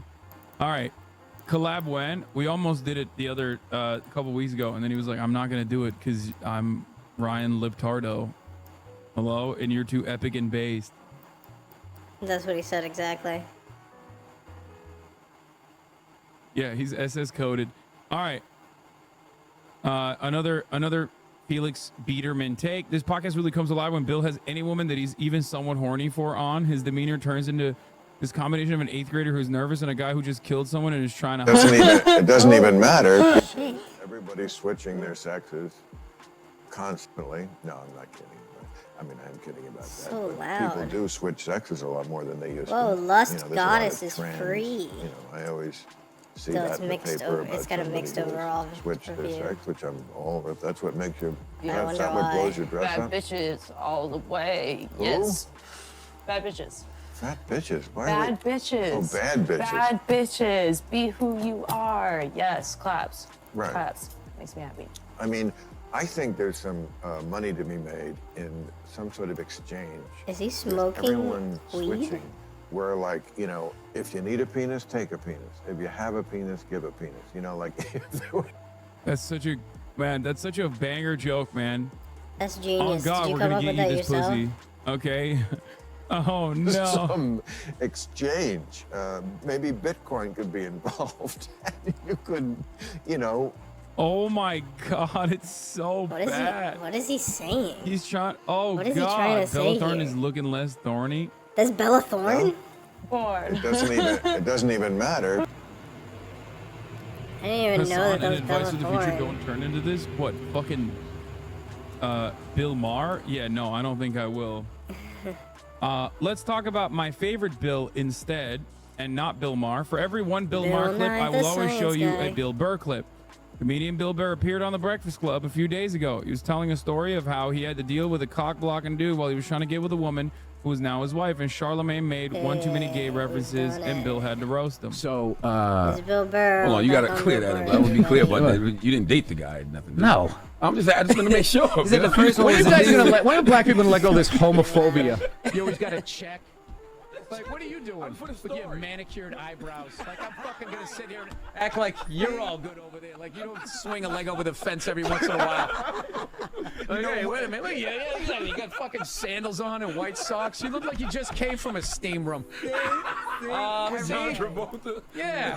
Oh my God. No, I just mean like I always paid attention to energy because my energy was terrible. I was like all introverted and blah blah blah blah. So I was fascinated with people that were just free. So that's what I meant. Got you. Okay, before people continue and say, Hassan, you only like him because he's bald. That's why you just brought up. You only like him 'cause he's Northern bald, Lion. he's bald, No, he's okay. bald. Yes, some of my faves happen to be bald. This has nothing to do with them being bald. like it bald doesn't guys. We matter. get it. We Please get it, stop bro. saying that.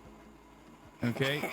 I'm not fetishizing We bald all men. know who his favorite bald we're gonna men go back to are. sucking dick for a show again. This guy's a one-trick pony over here.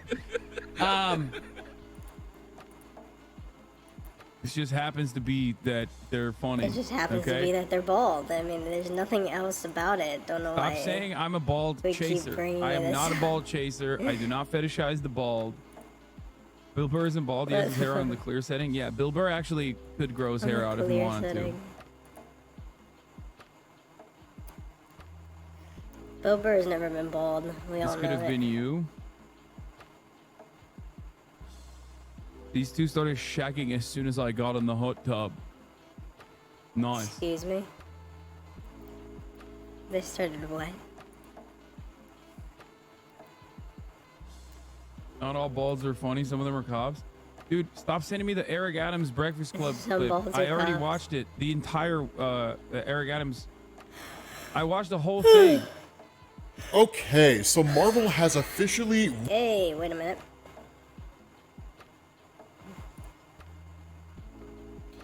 We're doing politics. We can move on to art in a second.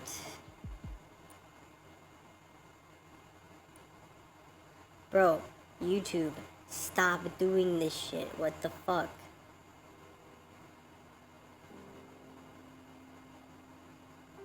Bro. I'm trying to scroll. I'm trying to like move the positions of a certain video and it won't let me. You fucking glitched out piece of shit. Holy fuck. Okay, fine. There, jeez. I'll move this all the way down. Fucking stupid ass shit, bro.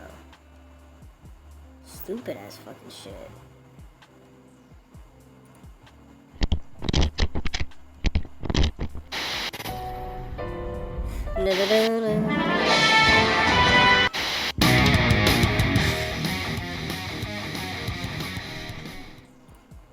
Welcome, members of the audience, to the farm. Its red painted exterior hiding the Gruesome, disgusting acts of the people on the inside. just trying to feed their family and everybody else around them. Oh, hi. I didn't see you there. Have you heard of the vegan teacher? You have? Well, guess what? Her whole thing happened 3 years ago. I know. Aging, the passage of time, disgusting. Because only 3 years ago was she the tyrant of the internet for precisely a month. Just about, give or take, you know. She wasn't really that big after that. But then enters Oompaville. About a year ago, he decided to interview her. I mean, why? Why would you want to interview this? These nuts. These onions. Like, come on, she doesn't deserve this. She has no reason to be interviewed by anybody. What does that mean? I guess it's to bring back the dead meme, and he was obviously doing it as a joke. She said yes to have a resurgence in fame, and he did it because it's funny to make fun of people, I guess, you know? Especially when they're as mean as her. She's a very rude lady. The same lady who will chastise you for being within a 100-mile radius Oh, of yeah, any this ounce video of is steak. called The same way a The Swiftie Vegan would Teacher burn Strikes you Again, at the in case stake you were for wondering. chastising their goddess in any meaningful way. It's the same. They're the same, okay? If that gives you any idea. But this lady, known as the vegan teacher, would do some unspeakable things to people. Some terrible, terrible things to people who eat meat. If she could. There is rage seething within this woman that if unchained would wreak havoc on the populace. But thankfully we have the law. Thank you, Mr. Law. No problem, kid. What? But I can hear your thoughts, like the omnipotent being I am. We shouldn't judge a book by its cover or by its contents, I guess, in this case. But, either way, it seems that she's got some points that she wants to make now that she's out and about on the internet again, you know, in everybody's peripheral vision. You know, we all have to look at her every now and then. So, let's see what she has to say. Okay. And then writing it, because writing it was incredibly cathartic for me. Dude, the way she was posted up. Oh my god. Seems like she's gonna sing a song. Let's hear it. Imagine if she more time writing songs about the animals and less about Barbie dolls. What? Why did you stare at us like that? My soul has been touched and I didn't consent to it. But let me do a quick little Google search. Cause has Billie Eilish sung about Barbies? Is that what she does? Let me see. Real quick. Nope, she literally hasn't. But the statement of what if she spent more time singing about the animals is kind of weird. I don't think we'd know who Billie Eilish is if she just sung about animals. Hey guys, don't eat animals.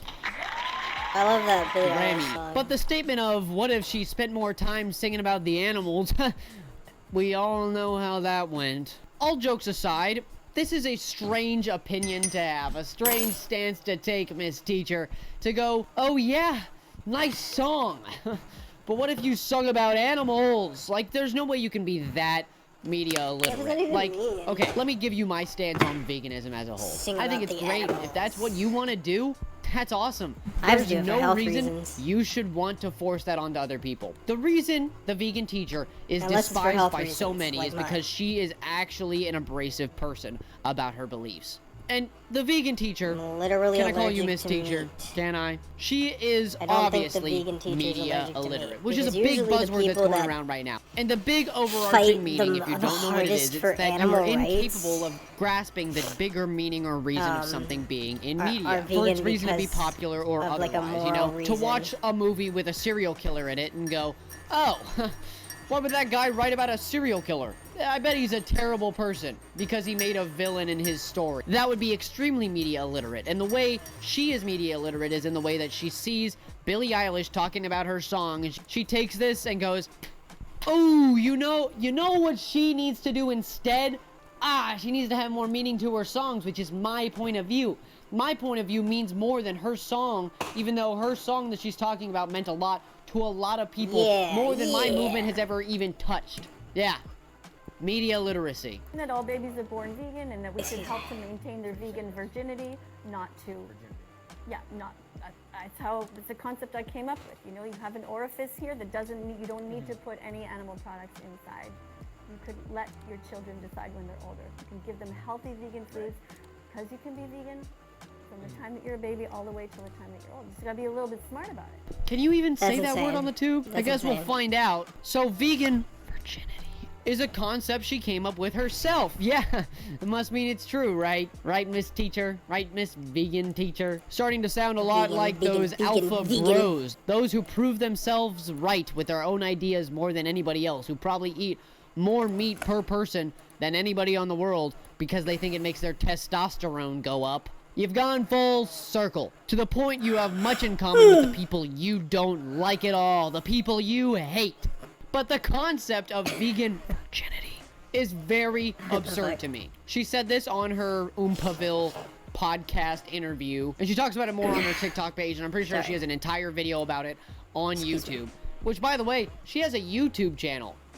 We'll get to that later. Yeah, it's kind of crazy to me, though, the idea of the vegan V, right? Give me one animal in the world that is capable of eating and processing meat in a meaningful way, whether they are a carnivore or an omnivore, they can eat both, right?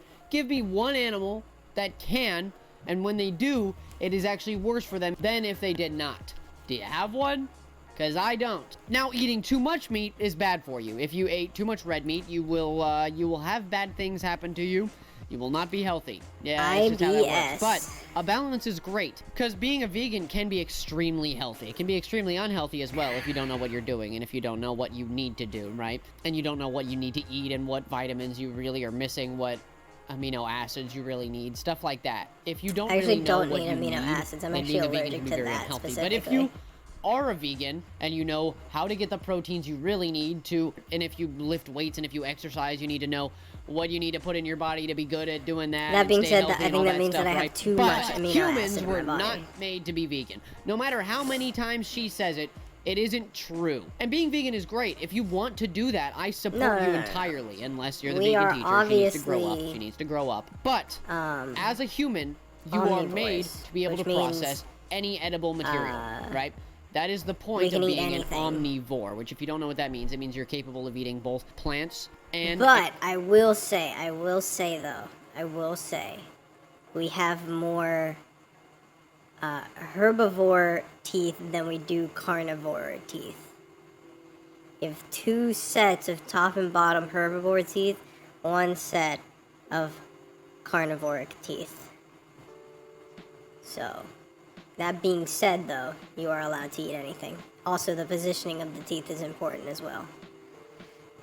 Your carnivore teeth are in front for cutting, and then the herbivore teeth are in the back for chewing. So, that is important, the placement of it. Animals. You know, you take in everything. And the reason we are able to do that is because we were made to be able to do that. A vegan virginity is strange to me because from the moment we are able to eat and process meat, it takes our muscle growth and goes, boo! Oh my god, look at that! This kid's finally growing! Woo! The science doesn't back up her claims, and it never will. Don't feed your kid this advice from somebody online who does this. What are you doing? This is someone's I think grandma. she might have started this all off as a joke, right? Yeah, she's always probably been a vegan, but I bet you it started off as, I'm gonna take it to the extreme. But now I'm sure she truly believes in herself. She That's truly someone's believes grandma. what she is saying to an extreme point that it's so absurd, right? You're telling people to not feed their kids meat. Why would they listen to you? What credentials do you have other than you've been vegan for many years? Huh? Been Okay, enough. vegan for Enough many of the years pleasantries. now. I'm done giving prerequisites. What she is, what she does, what she says. Let's get down to business. Hate speech. Okay, the buzzword. I just wanted to get your attention, get you all locked in. That's not exactly what she's doing, okay? I'll be honest. It's close. It's kind of close. A little bit. Not really, though. Just wanted to get your attention. What she does is she says things, and she's like, here's this thing. It's stupid. It's not being vegan. Here, let's watch. Mr. I'll make a man. No, I didn't come out as gay. Not sure where you got that from. I mean, I did come out as bisexual, like, years and years ago, like more than 40 years ago. And it's not a big deal. You know, you're basically just telling people whose hand you want to hold and who you want to cuddle up with. I know what bisexual It's means. not something that you should be congratulating somebody for. What? I believe that you should congratulate people when they do something good. That is a good thing. So, for example, when you come out as vegan, that's doing something for someone else. Coming out Excuse me? is completely different than being vegan. You know, I would call you a bi Holy queen, but that shit. take was so cold, I've heard this so take terrible, before. that I'm gonna just have to say bye, queen. Thank you. From a Ah, detransitioner, thank you. Yeah, I'll that's be here all crazy. night. I'll be here all night. Yeah. I'll never know how hard it is to come out, right? Literally, I am a straight white man. detransitioner, There's he nothing was really like, complicated here, and I will oh, never and have this to was- come they out to society transitioned- about well, anything about I me. guess they never So I'll never transitioned. understand what it's like, right? The most embarrassing thing about my life is that I'm Anyways, a they made that argument. YouTuber. I love you guys, though. I have a mother who, if I came out as gay, bi, pansexual, asexual, whatever, she'd be like, okay, cool. So I will never understand what it is like, but I am sure it is do. much I harder understand. than saying I'm vegan. Because people will just be like, okay, do you buy your own food? Great. Okay, cool. Live your best life, Vegan? dude. Alright. Whatever. You can't act like being vegan is oppressed. You know, yes, it doesn't conform to society, because why would it? Yes, there are a lot of giant companies out there that process meat in terrible ways, and those companies are some of the biggest companies ever when it comes to people buying food from them. McDonald's, That doesn't yeah. mean that in society it is frowned upon to be vegan. If there are literal restaurants that are shouldn't be frowned completely upon. for the purpose of being vegan and catering to vegan people, and then people who are not vegan will go there to eat, to experience it, then you're not oppressed, buddy. People want to try it out. They want to see Yeah. what it's like. You're not oppressed. You can't act like you, You can't are say that and for, then like, say that coming out just transgender because you are issues. bi, then it was easy for you to come out, that coming out is not easy. Right? That's insane. That's crazy. Tell me if you feel the same way in the comment section below. I'd love to hear your opinion. But you see what I mean? She'll take anything out of context and just be like, yeah, but it's not being vegan. Okay, we know that they are sustainable and they're great, you know? Live your best life, vegans. Oh yeah. I hope I don't have to say that too many times, but I don't hate vegans. I don't. I really don't. I think it's awesome. It's great. I would do it too if I wanted to, because it's completely a choice. Being gay is not a choice. You can't compare those two things, vegan teacher. I'm actually not vegan. I'm actually vegetarian. 3 payments. Oh! Wait, what? I'm just goofing. New boot goofing. Oh. See, this video confuses me. Because if you don't know, call me Chris and Oompaville. Oh my god. Dating. So cute. Aww. But yeah, she takes a stab at Chris because obviously Chris is a huge, huge creator. Like, excessively huge, right? Everybody knows who this is, especially millennials. They eat it up. They love her. She takes this chance of her being like, consumerism, so funny, haha, look, and kind of poking fun at it, and the vegan teacher goes, be vegan! Be vegan! Be vegan! That doesn't make any sense. I don't understand. The video completely confuses me. And that's why I think that she's lost. I don't think she knows what she's trying to say anymore, honestly. I think the vegan teacher is confused by her own existence at this point. What are you even trying to prove anymore? Everybody disagrees with you, even the vegans. I'm sure there's people out there in the world who agree with her. Yeah, she has almost 1 million followers on TikTok. Almost 1 million, which is crazy to me. How do 1 million people go, yeah, she's pretty cool? I'm sure a lot of her followers are being ironic and stuff like that, and that's great and hilarious, but come on, man, I don't want to see her videos on my feed anymore. That's why I'm making this video. She sucks. I don't want to see it anymore. Get it out of here. How are you gonna poke fun at the person dating the person who gave you your resurgence and fame, huh? Yeah, a little backstabby, don't you think? I mean, yeah, he was just trying to make fun of you, but whatever. And I'm sure she had a reason to make this video, but I wanted to show you this one because it is literally her just being like, yeah, oh yeah, be vegan then. Huh? What does it have to do with anything, teacher? Miss Teacher? What are you teaching people? You're not teaching anybody anything with this video. It's so goddamn confusing. Oh, Alistair. Why? Why are you doing that? Don't hurt the animals.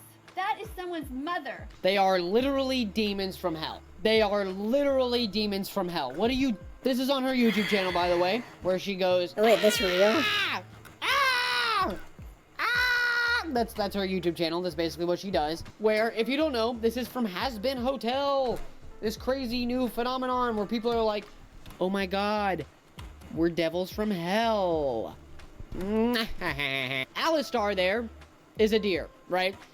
I don't think she knows that. I don't think she's watched the show. I think she was just reacting to some clips from it of them eating meat because that's her entire personality and we all know that. But he was eating a deer and she goes, how could you do that? That's terrible. It's a cartoon. It's a cartoon. Who are you proving a point to by yelling at a cartoon of people just eating meat? They're literal demons. They're supposed to be the worst thing. Let's take, for example, for a second, that being vegan is normal. Let's say in an alternate universe, being vegan is normal. And you see that these demons in this show about hell and demons, there is a demon eating meat. Are you gonna go, why would you do that? No, it's terrible. No, you'd go, cool, makes sense. Eating a raw deer, they're a demon, they're doing bad stuff, it's weird, it's crazy. No, because in this video, the main lesson is media literacy, people. If you haven't caught up yet, media literacy is very important. And because this woman has none, she makes a fool of herself online and says terribly idiotic things. From saying coming out and being gay isn't as big of a deal as being vegan, which is absurd, to just yelling at people for doing and stuff. Just doing stuff. It's not being vegan, though. And everybody knows being vegan is the best thing in the world. She says all the time that being vegan is the solution to the world. Even if that is true, Miss Teacher, you are not the solution to the world. You are, at best, annoying. And a lot of the things you do is absurd. It's so strange to me that what you do is you go on the internet and you scream at people for doing things that is not literally the one thing that you want people to do. And then you talk about how that is the solution to the world. How can you correlate those two things together with being terrible to people and being the solution? How can those two be related? No. Being terrible to people is not the solution. Being vegan might be. I don't know. We may never know. But I don't think so, because then a lot of the animals that we breed would overpopulate the planet, and then that would suck. It would really suck. We'd get overrun by pigs. Even though they're adorable, I don't think I'd like to be trampled by some. But nonetheless, being vegan may or may not be the solution, but she is not the solution. We do not need some media illiterate grandma going online and presenting us with all these ideas that are absurd, at best absurd, and trying to push this idea and making veganism look so terrible. Because a lot of people's idea of what being vegan is probably her. She's probably the most famous vegan for being vegan of all time. And that sucks, because this is not what being vegan is. This is not what being vegan is, okay? Being vegan is just enjoying your life, trying to be as healthy as possible in the way you want to be, eating and not eating what you don't want to eat. It's that simple. It is not screaming at people and telling them that their stories and their lives are not valid because they're not vegan. All right, Miss Teacher, get out of here. You're going to loser hell. Thank you for watching my video and getting to the end. Your attention span is amazing. Even if you were drawing, doing laundry, I see you. Crocheting, yeah, awesome. All of you, great attention spans, very amazing, very proud of you. Good job. And I'd like to know if you like this video, especially from my members. Speaking of my members, this video is dedicated to you. Woo-hoo-hoo. You're pretty awesome. You're pretty amazing. Oh yeah. Thank you so much for your endless support. It really goes so far. It goes such a long way. Thank you so much. If you want to be featured in a Lewis video and just become a member, you'll be right there. See, because the only reason I think she's a problem is because she's so well known. Like, everybody who was on YouTube 3 years ago till now knows who she is, probably. In some form of, like, the zeitgeist, right? We're like, oh, yeah, that lady who screams at people for not being vegan, right? Is that what being vegan is? Is that what it is? Is that no. the vegan? Do we do the vegan? No, that's not what being vegan is. I don't understand. She paints this idea and this image that woman is is just going so for. far removed from what being vegan is, and so many people know who she is.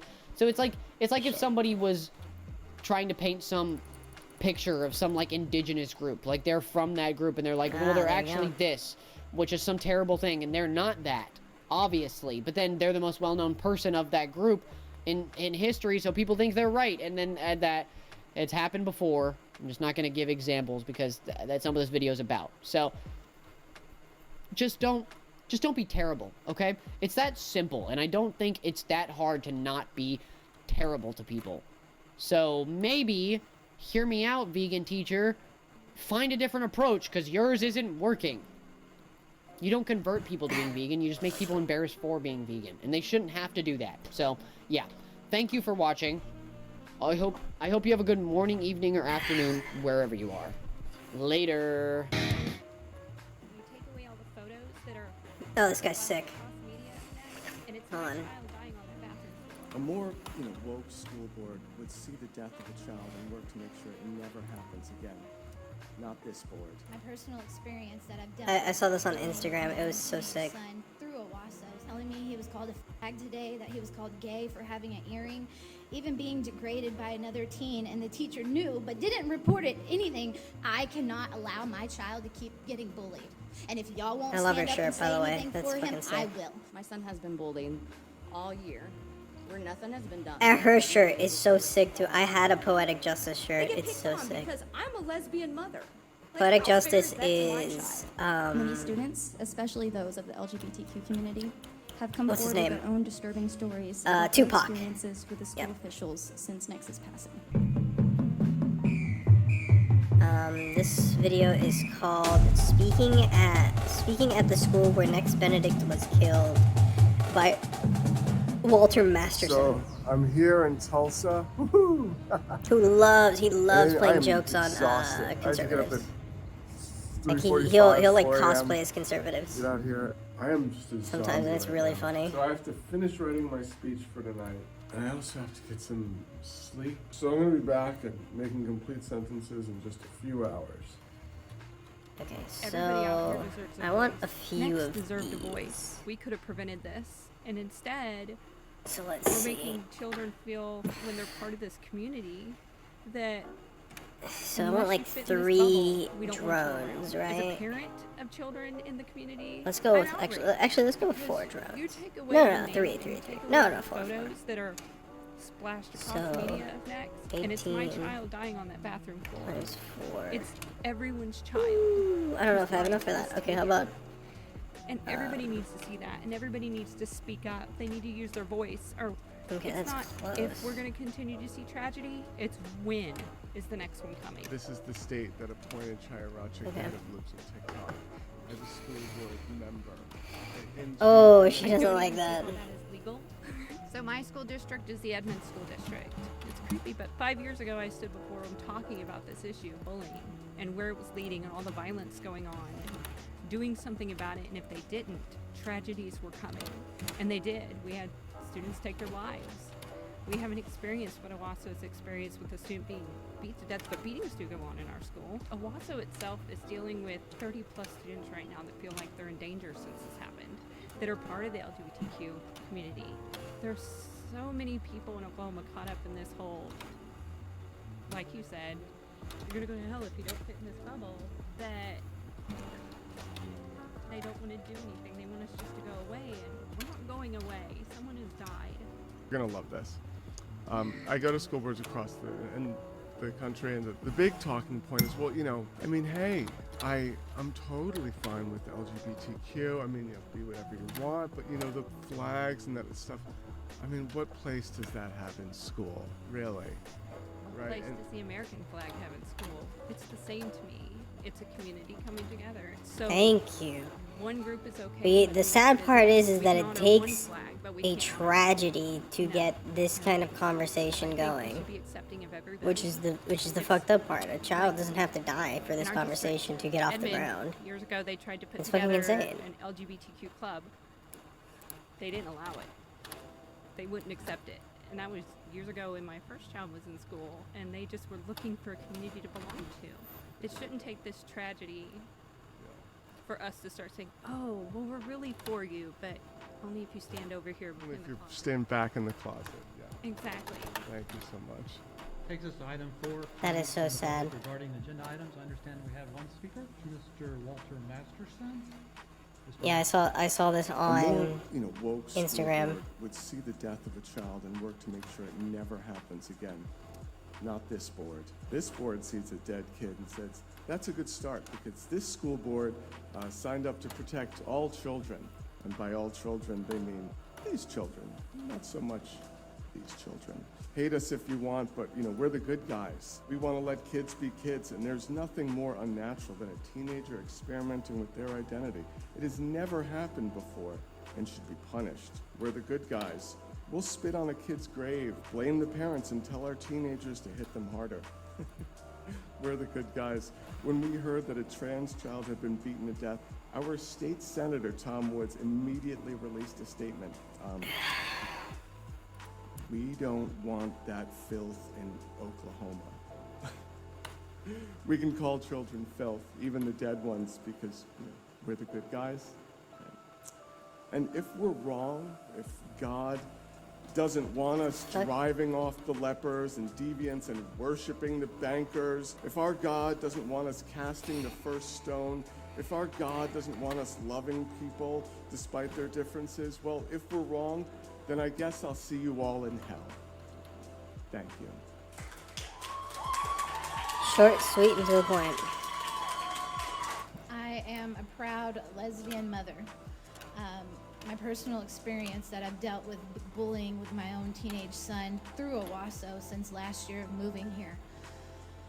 Where do I begin? I'm gonna try to do this.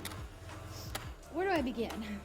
Him coming home telling me he was called a fag today, that he was called gay for having an earring, even being degraded by another teen, and the teacher knew but didn't report anything to the principal or myself, yet told that kid's parents.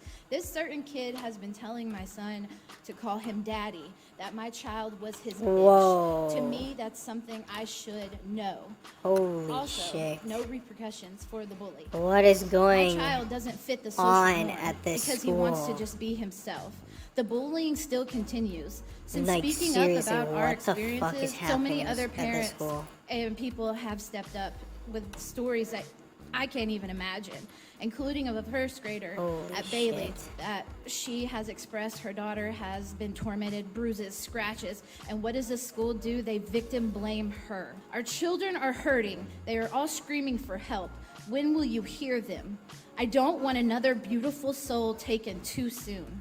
There has to be a change. Just because these children do not fit your social norm of others does not mean that their life is any less than yours. And also, I have a question.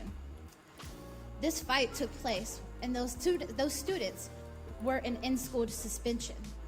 Where was the supervision? That's what scares me to send my kid to school, is that they were in school suspension and nothing was done. Nothing. It should have never happened. And I'll keep speaking up about the bullying until it stops. And the school can get tired of me because I've already filed police reports through Rogers County, and I'll keep doing it. But I cannot allow my child to keep getting bullied. And if y'all won't stand up and say anything for him, I will. I will be his voice. I will be any other child's voice. And that's all I have to say, because honestly, y'all can sit there. And I think a few of y'all are taking this in. But honestly, as a parent, you don't know what it's like to step in our shoes with a child that doesn't fit the social norm, that you are scared to death that you're gonna come home and honestly, they're gonna take their own life because they're called gay and faggot and they don't understand. It's not fair for them. They deserve to go to school. They deserve to learn just like everybody else. And there needs to be more consequences. Because for this bully to degrade my son for a year and call him his bitch for a year, and I will say it because if the teenager said it, I will. That is not okay. And the teacher knew it. And the teacher let it go. So, I look at it as next could have been my child. Because y'all didn't do your job. You didn't do your job. You want to say you did your job, but you don't. Because until you come home and your kid's on the floor crying because he doesn't know what else to do, because there's so many emotions, because he can't even walk down the hallway without getting shoved or pushed because of all these bullies, and y'all won't do anything about it. So that is mine. When is it gonna stop? Because us parents are fearful for our children to be in your care. Yeah, the argument of that it's impossible to stop bullying in, Next speaker, the Ann Wilson. it's impossible to stop bullying in schools. That's just not true. Children in the Owasso schools. It's not impossible. It's very possible. The LGBTQ+ community. I want to first start off with my son. My son has been bullied all year, where nothing has been done. We've made reports, all that stuff, and nothing's been done. And nothing has been taken serious until now, after a student's death, which brought the light on the community with the bullying and how it's being ignored and not taken seriously. It took a student dying for y'all to see something is wrong when it's been a huge issue for a long time. I've had many mothers, students, previous students come to me to discuss with me all the bullying that they've been subjected to. And it's been going on for a very, very long time. I've had a mother discuss to me that she had a 6th grader. The 6th grader was being bullied. They brought it up to the counselor. They brought it up to the principal. Nothing was done. The child was still being bullied. The parents feared for the child's safety, so they didn't know what to do, so they removed their children or their child from the bus. Another mom reported that her son also went to the 6th grade center. After 3 years of bullying, nothing was done. She removed her child from Owasso schools. My question to you guys is, what does zero tolerance policy mean? Because I looked it up, and I have the proper definition. And it means a policy of giving the most severe punishment possible to every person who commits a crime or breaks a rule. Are you guys following that? Because you're not. Because if you guys were following that, we wouldn't have these bullying cases going on. I wouldn't have to worry going home with my children crying. They get picked on because I'm a lesbian mother. Like, how fair is that to my child? I have 2 little ones that are in school right now, and I'm scared. I keep hearing horrible things about the 6th grade center, the 7th grade center, the 8th grade, and the high school because I'm here and I'm seeing it. But the thing is, zero tolerance. Like, what is that? You guys don't stand up to your guys' policy, so why put it in your policy? It is not up to the bully's parents to keep check of my children, to keep my children safe. When my children walk It doesn't. into your It doesn't schools, make sense. it is your job to keep my children safe. And that's not happening. Look what's going on right now. So I think you guys really need to think about either taking that zero tolerance policy out of your guys' policy because it's not there, it's not being followed. Either take that out or stand up for it. Be about it. You know, I get told all the time, it's all talk until you take action. I'm a person that lives up to that. I take the action. But the thing is you guys today need to take that action. And our kids need to be safe. And I do not feel that my children are safe in your guys' schools. And I will continue to fight for that. Again, thank you for allowing me to speak.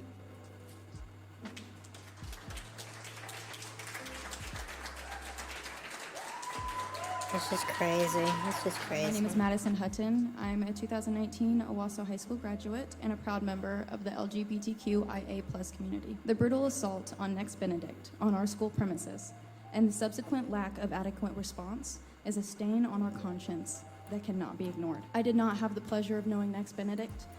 However, many of us have been Next Benedict at the hands of Owasso Public Schools. Nex's story is not isolated. Many students, especially those of the LGBTQ community, have come forward with their own disturbing stories about their experiences with the school officials since Nex's passing. This just goes to show that Nex's story is not an isolated incident. It is a reflection of a larger problem, a problem of systemic bullying, discrimination, and lack of accountability.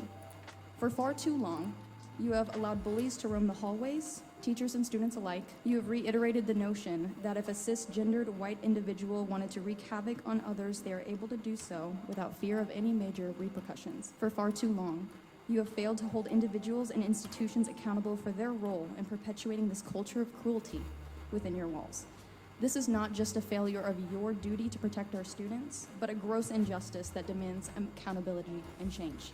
In the wake of this tragedy, instead of stepping up to address the systemic issues at play, Owasso Public School officials have resorted to victim blaming publicly, which is a familiar role for all individuals and minority groups. We are told, if you were bullied so badly, why didn't you fight back? And in the next breath, if you wouldn't have fought back, this never would have happened. We are forced to play a rigged game of your creation. Let me be very clear, we will not allow this to continue. We will not allow Nex's memory to be tarnished by negligence and indifference. We must ask you, where does it end? Who will be held responsible for ensuring the safety and well-being of our students? Why are protective protocols not being followed diligently?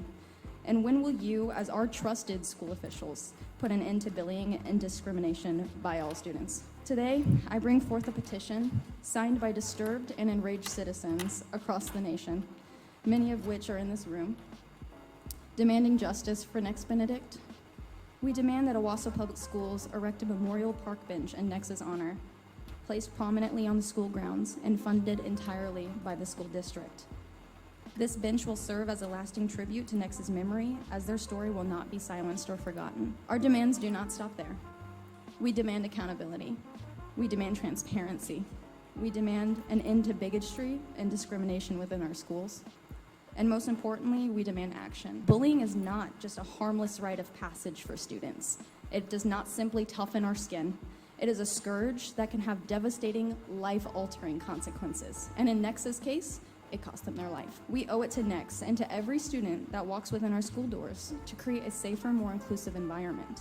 We owe it to Nex to continue to say their name. Let us come together as not just as educators and students, but as advocates for change. Let us stand in solidarity with the LGBTQ community and reaffirm our commitment to protecting all students, regardless of race, gender identity, and sexual orientation. Now I direct this to the young people who are attending tonight. You have an opportunity to be better, to unlearn bigotry, to relearn acceptance. I refuse to accept that this is who we are. We are powerful because we have survived. Next Benedict's memory will live on through our actions, and let us honor them by ensuring that their death was not in vain. Hope will never be silent. Let us rise to the occasion. Let us stand together as one community and in one voice say that bullying will not be tolerated in our schools. Thank you.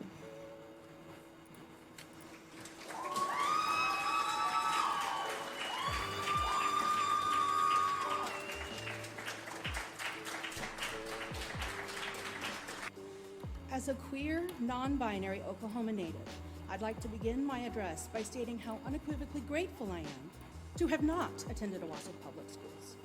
If recent events are anything to go by, then Owasso Public Schools would have been a death sentence for me. I barely survived public school as it is 20 years ago, when I didn't even have the terminology to articulate my identity correctly. It is incredibly disheartening to me to see how little the American public school systems have changed their actual real-life stance on bullying over the years. You may do lip service to anti-bullying policies. You may pat yourselves on the back for having, quote, better policies in place than in the past, but rarely do we see any real, measurable action taken, especially when the victims are queer students. I had to not just change schools, but move states to escape my bullies and find some peace at school. At my old school, it didn't matter how many times I reported the bullying, or how many teachers saw it, or even if I was being actively stalked by another student. There was never anything they could do, or it was their word against yours, or worse of all, was I sure I wasn't just being too sensitive? Next deserves so I much love more. that one. It was your job to protect them, to ensure that their learning environment was safe. Too sensitive. What does that even mean? There is no denying that fact. You have failed in your task. You have allowed the prejudice and hate so sadly prevalent in what should be a neutral and, dare I say, sacred place of learning and education to end the life of one of your students, with the official response to the attack itself boiling down to a tepid and apathetic seek medical help. Oh, and the advice to seek medical help was given out of an abundance of caution. How incredibly gracious of you to be so abundant with your caution as to give advice. Yet at the same time, so miserly with your actions as to not have protected them in the first place. As the saying goes, actions speak louder than words. I don't give a tinker's damn, as my grandmother would say, about what the school's official policies against bullying are, because at the end of the day, what matters isn't whether or not you say you're against bullying, but rather what you do about it. All the anti-bullying policies in the world don't matter a single groat if you refuse to take action and allow the behavior to not only continue, but to escalate to full-blown physical violence. And I know what no small number of you are thinking right now, that bullying is just a fact of life. No, it isn't.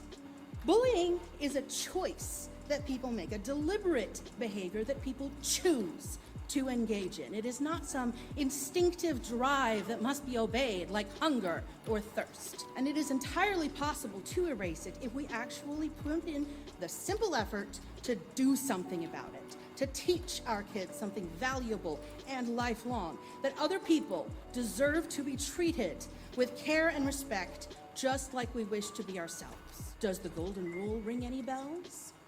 In conclusion, do better. Be better.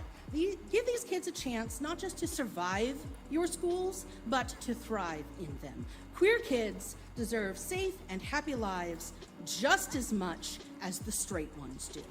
If you listened to me, thank you.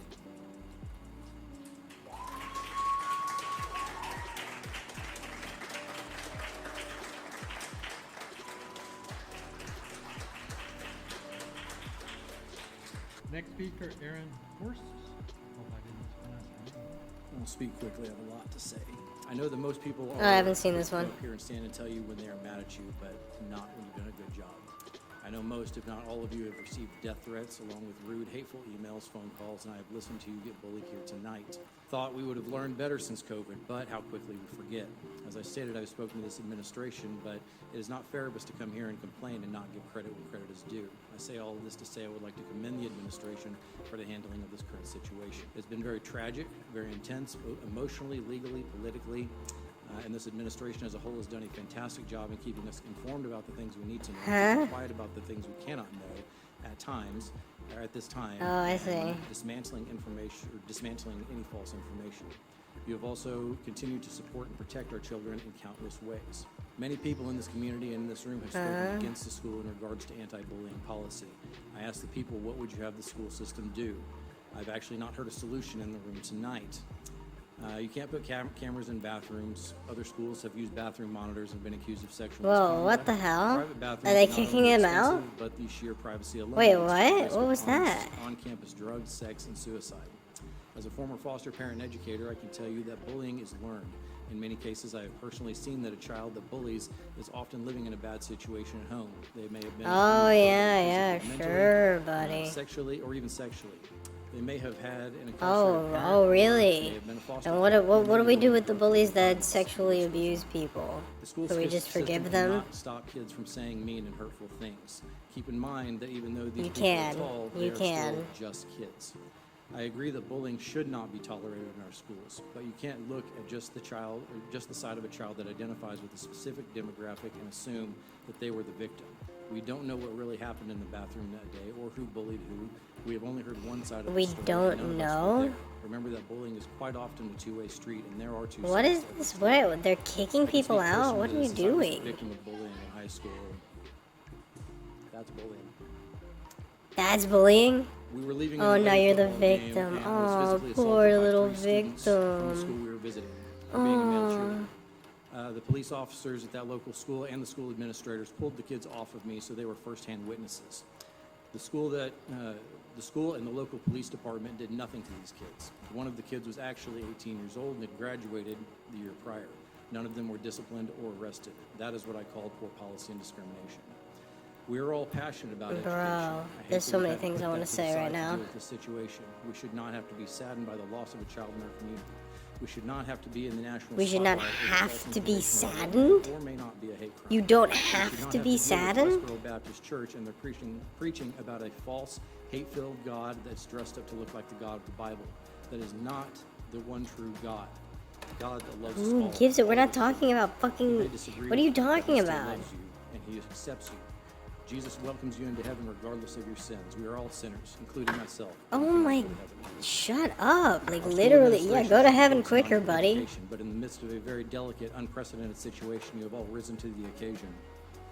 And have done a fantastic job. I look forward and pray for the day that we can all put this behind us so you can continue to focus on what you can Oh, do. Educate boy. the young minds of the city of Owasso. Please keep up the good work. Thank you again for your time and God bless. You're a disgusting human being. Absolutely disgusting. My name is Kylan Durant, he, him. At the request and with the help of a concerned Owasso parent, I'm here speaking on behalf of Oklahoma Pride Alliance. I assume this request came because our organization stands as hope in the midst of such a heavy time for Oklahoma. The responsibility of that hope is not one we take lightly. However, what is most important is that 2S LGBTQIA+ kids in Oklahoma feel hope. When we look at the statistics, we quickly realize why that hope is important, especially now. A national survey on LGBTQ youth tells us that 45% of queer youth seriously consider attempting suicide, and 1 in 5 trans or non-binary youth actually attempted suicide in the past year. And that number goes up when we talk specifically about Black, Brown, and Indigenous queer youth. Hey, and guess what? 37% of trans and Guess what? non-binary Next youth Benedict. report they have been physically Indigenous. threatened or harmed due to their gender identity. Crazy, 71% right? of trans Crazy and how that non-binary happened. youth report Crazy. experiencing discrimination based on their gender identity. Impressionable. We often hear kids are impressionable. The impressions we plan we plan to make for the children of Oklahoma is that they are seen and supported no matter who they are, where they come from, how they identify, or who they love. My impression growing up was being from Oklahoma, you can be an astronaut, like Shannon Lucid, a world-class prima ballerina like the 5 moons depicted inside our Capitol's rotunda, a teacher, nurse, farmer, rancher, a Grammy Award-winning artist, a Tony Award-winning actor, a person that rushes towards disaster like Oklahomans did on April 19, 1995, or serve our country to protect people you'll never meet, like the estimated 300,000 Oklahomans who have served our armed forces. Oklahoma is for everyone. Y'all means all. That's the impression I got, and I want every student to know. So let's leave the impression that no matter where they come from, who they are, what they look like, or how they identify, the children of Oklahoma's schools can reach those places and be whatever they dream to be as who they authentically are. That's the impression we want. And speaking of impressions, hope, and statistics, having just one accepting adult in a kid's life can reduce the risk of suicide attempt by up to 40%. Let's be a community full of accepting adults for our youth. Thank you. So I'm back in New York now. I'm almost done editing this video. I've got to admit, so I was wrong. The biggest thing I worried about when I did this, I was expecting to get flack from my own people saying, don't bring your brand of goofy satire into a situation like this. I did not expect to be getting yelled at and ratioed online by people denying Nex Benedict's death.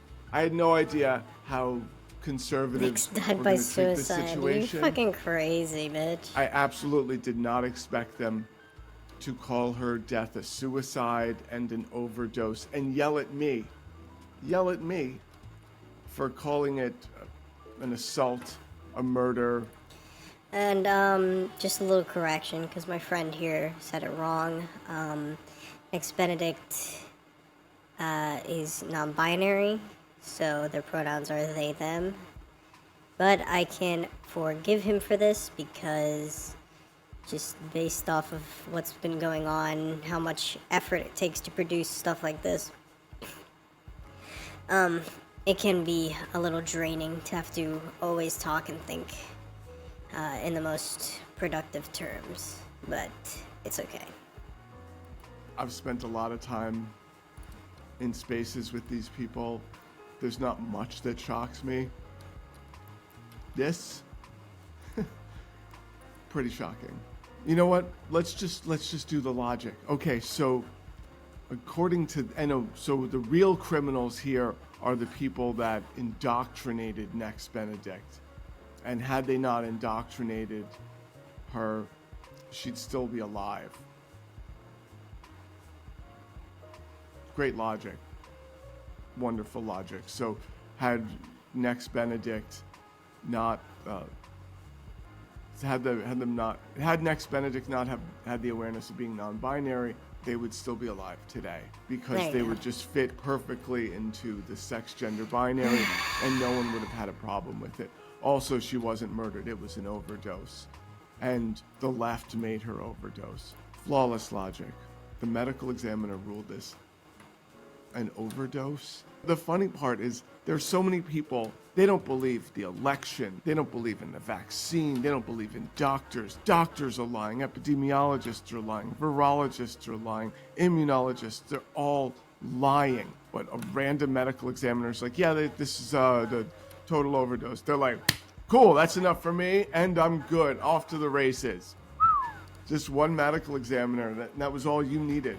They were in the hospital just because they hit themselves in the bathroom. I did not expect people to jump in my DMs like this. If you were looking to shock me, you figured it out. That's crazy.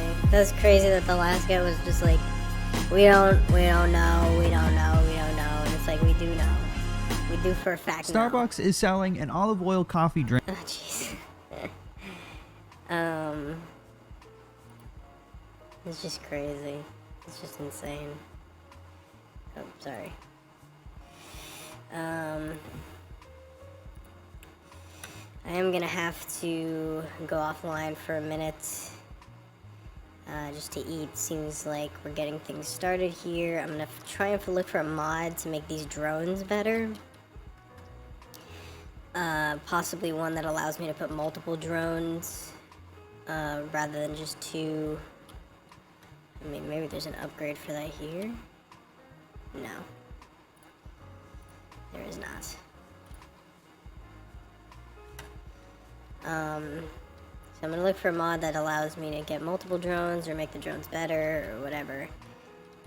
Just so that I can have more automation in the farm. I'm gonna set up some teleporters here. I think I'm gonna set up a silo right here maybe. If not a silo, then a chicken pen.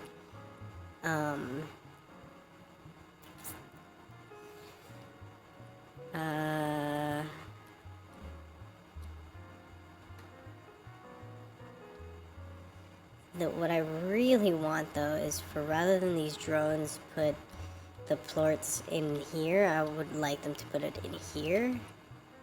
So that way I can just from that point over there just swap them real quick. And I think that there is a remote marketplace that you can put in a random room or in a section. I haven't seen that. I'm gonna check right now. But yeah, everything's looking great. I haven't yet figured out what I'm gonna do with this area, because I got a lot of space for stuff here. I just don't know if I should put... Like, I should definitely explore the open world, open-ish world, so explore the map, really, to find, like, rarer slimes. Or I could just make this entire area a chicken farm, so I could actually have some tabby slimes, which would be sick.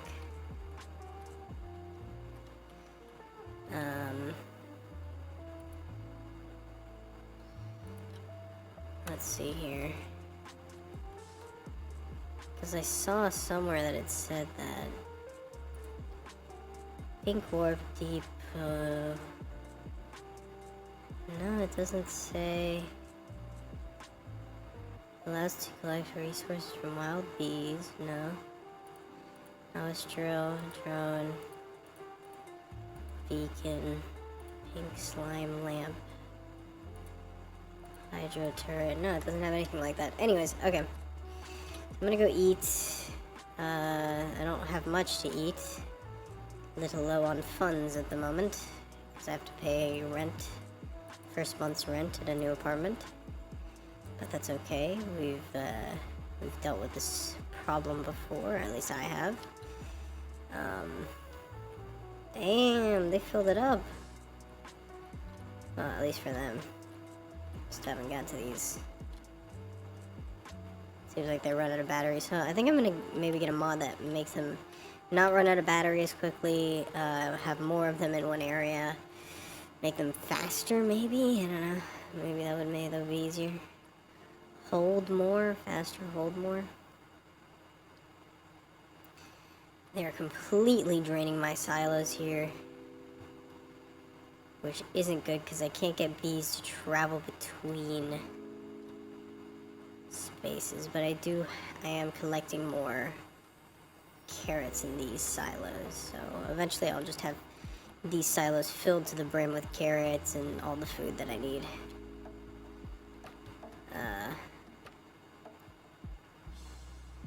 That should be good.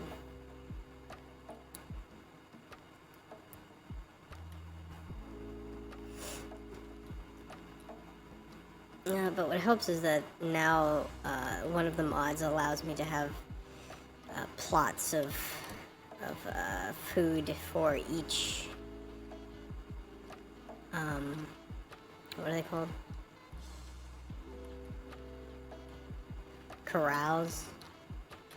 So literally, food is not the issue. It's mostly automation that I need to fix for this, and then find some way to make more chickens for tabby cats, because it seems like, and if I go check, yeah.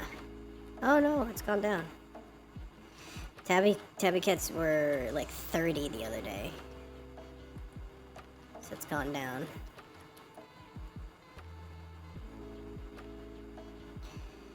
Yeah, and it'd be real nice to have like bee drones that could deposit plorts into this, and then I can have a bee drone that takes the plorts out of these and puts it in here. That way that section of the map is automated. Yeah. Anyways. It's nice to have like little drones that kind of help out around here, which is it's kind of cute. Anyways, I'm gonna call it here. Eat a small little dinner. Watch some more Samurai Jack.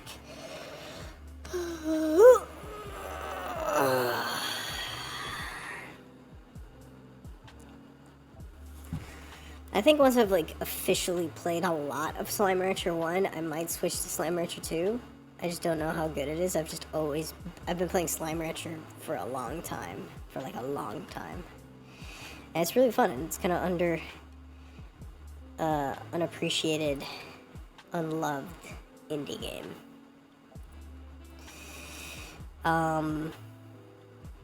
But yeah. It's been a real pleasure. Thank you for being here.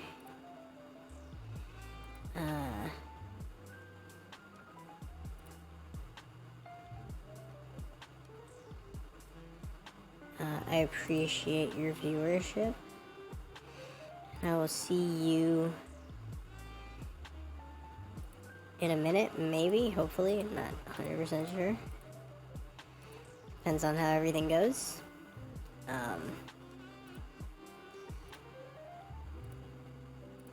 Just depends on what I'm doing, I suppose. If there's people around me or not.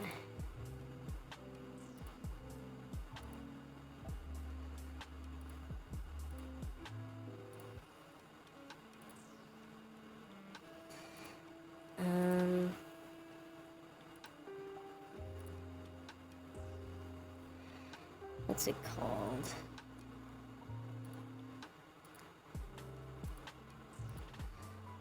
Bro, where is it?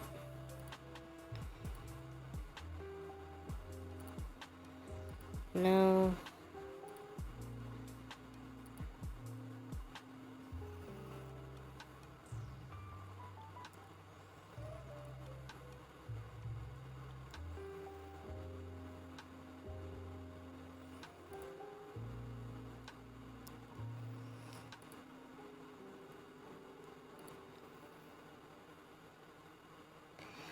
Alright.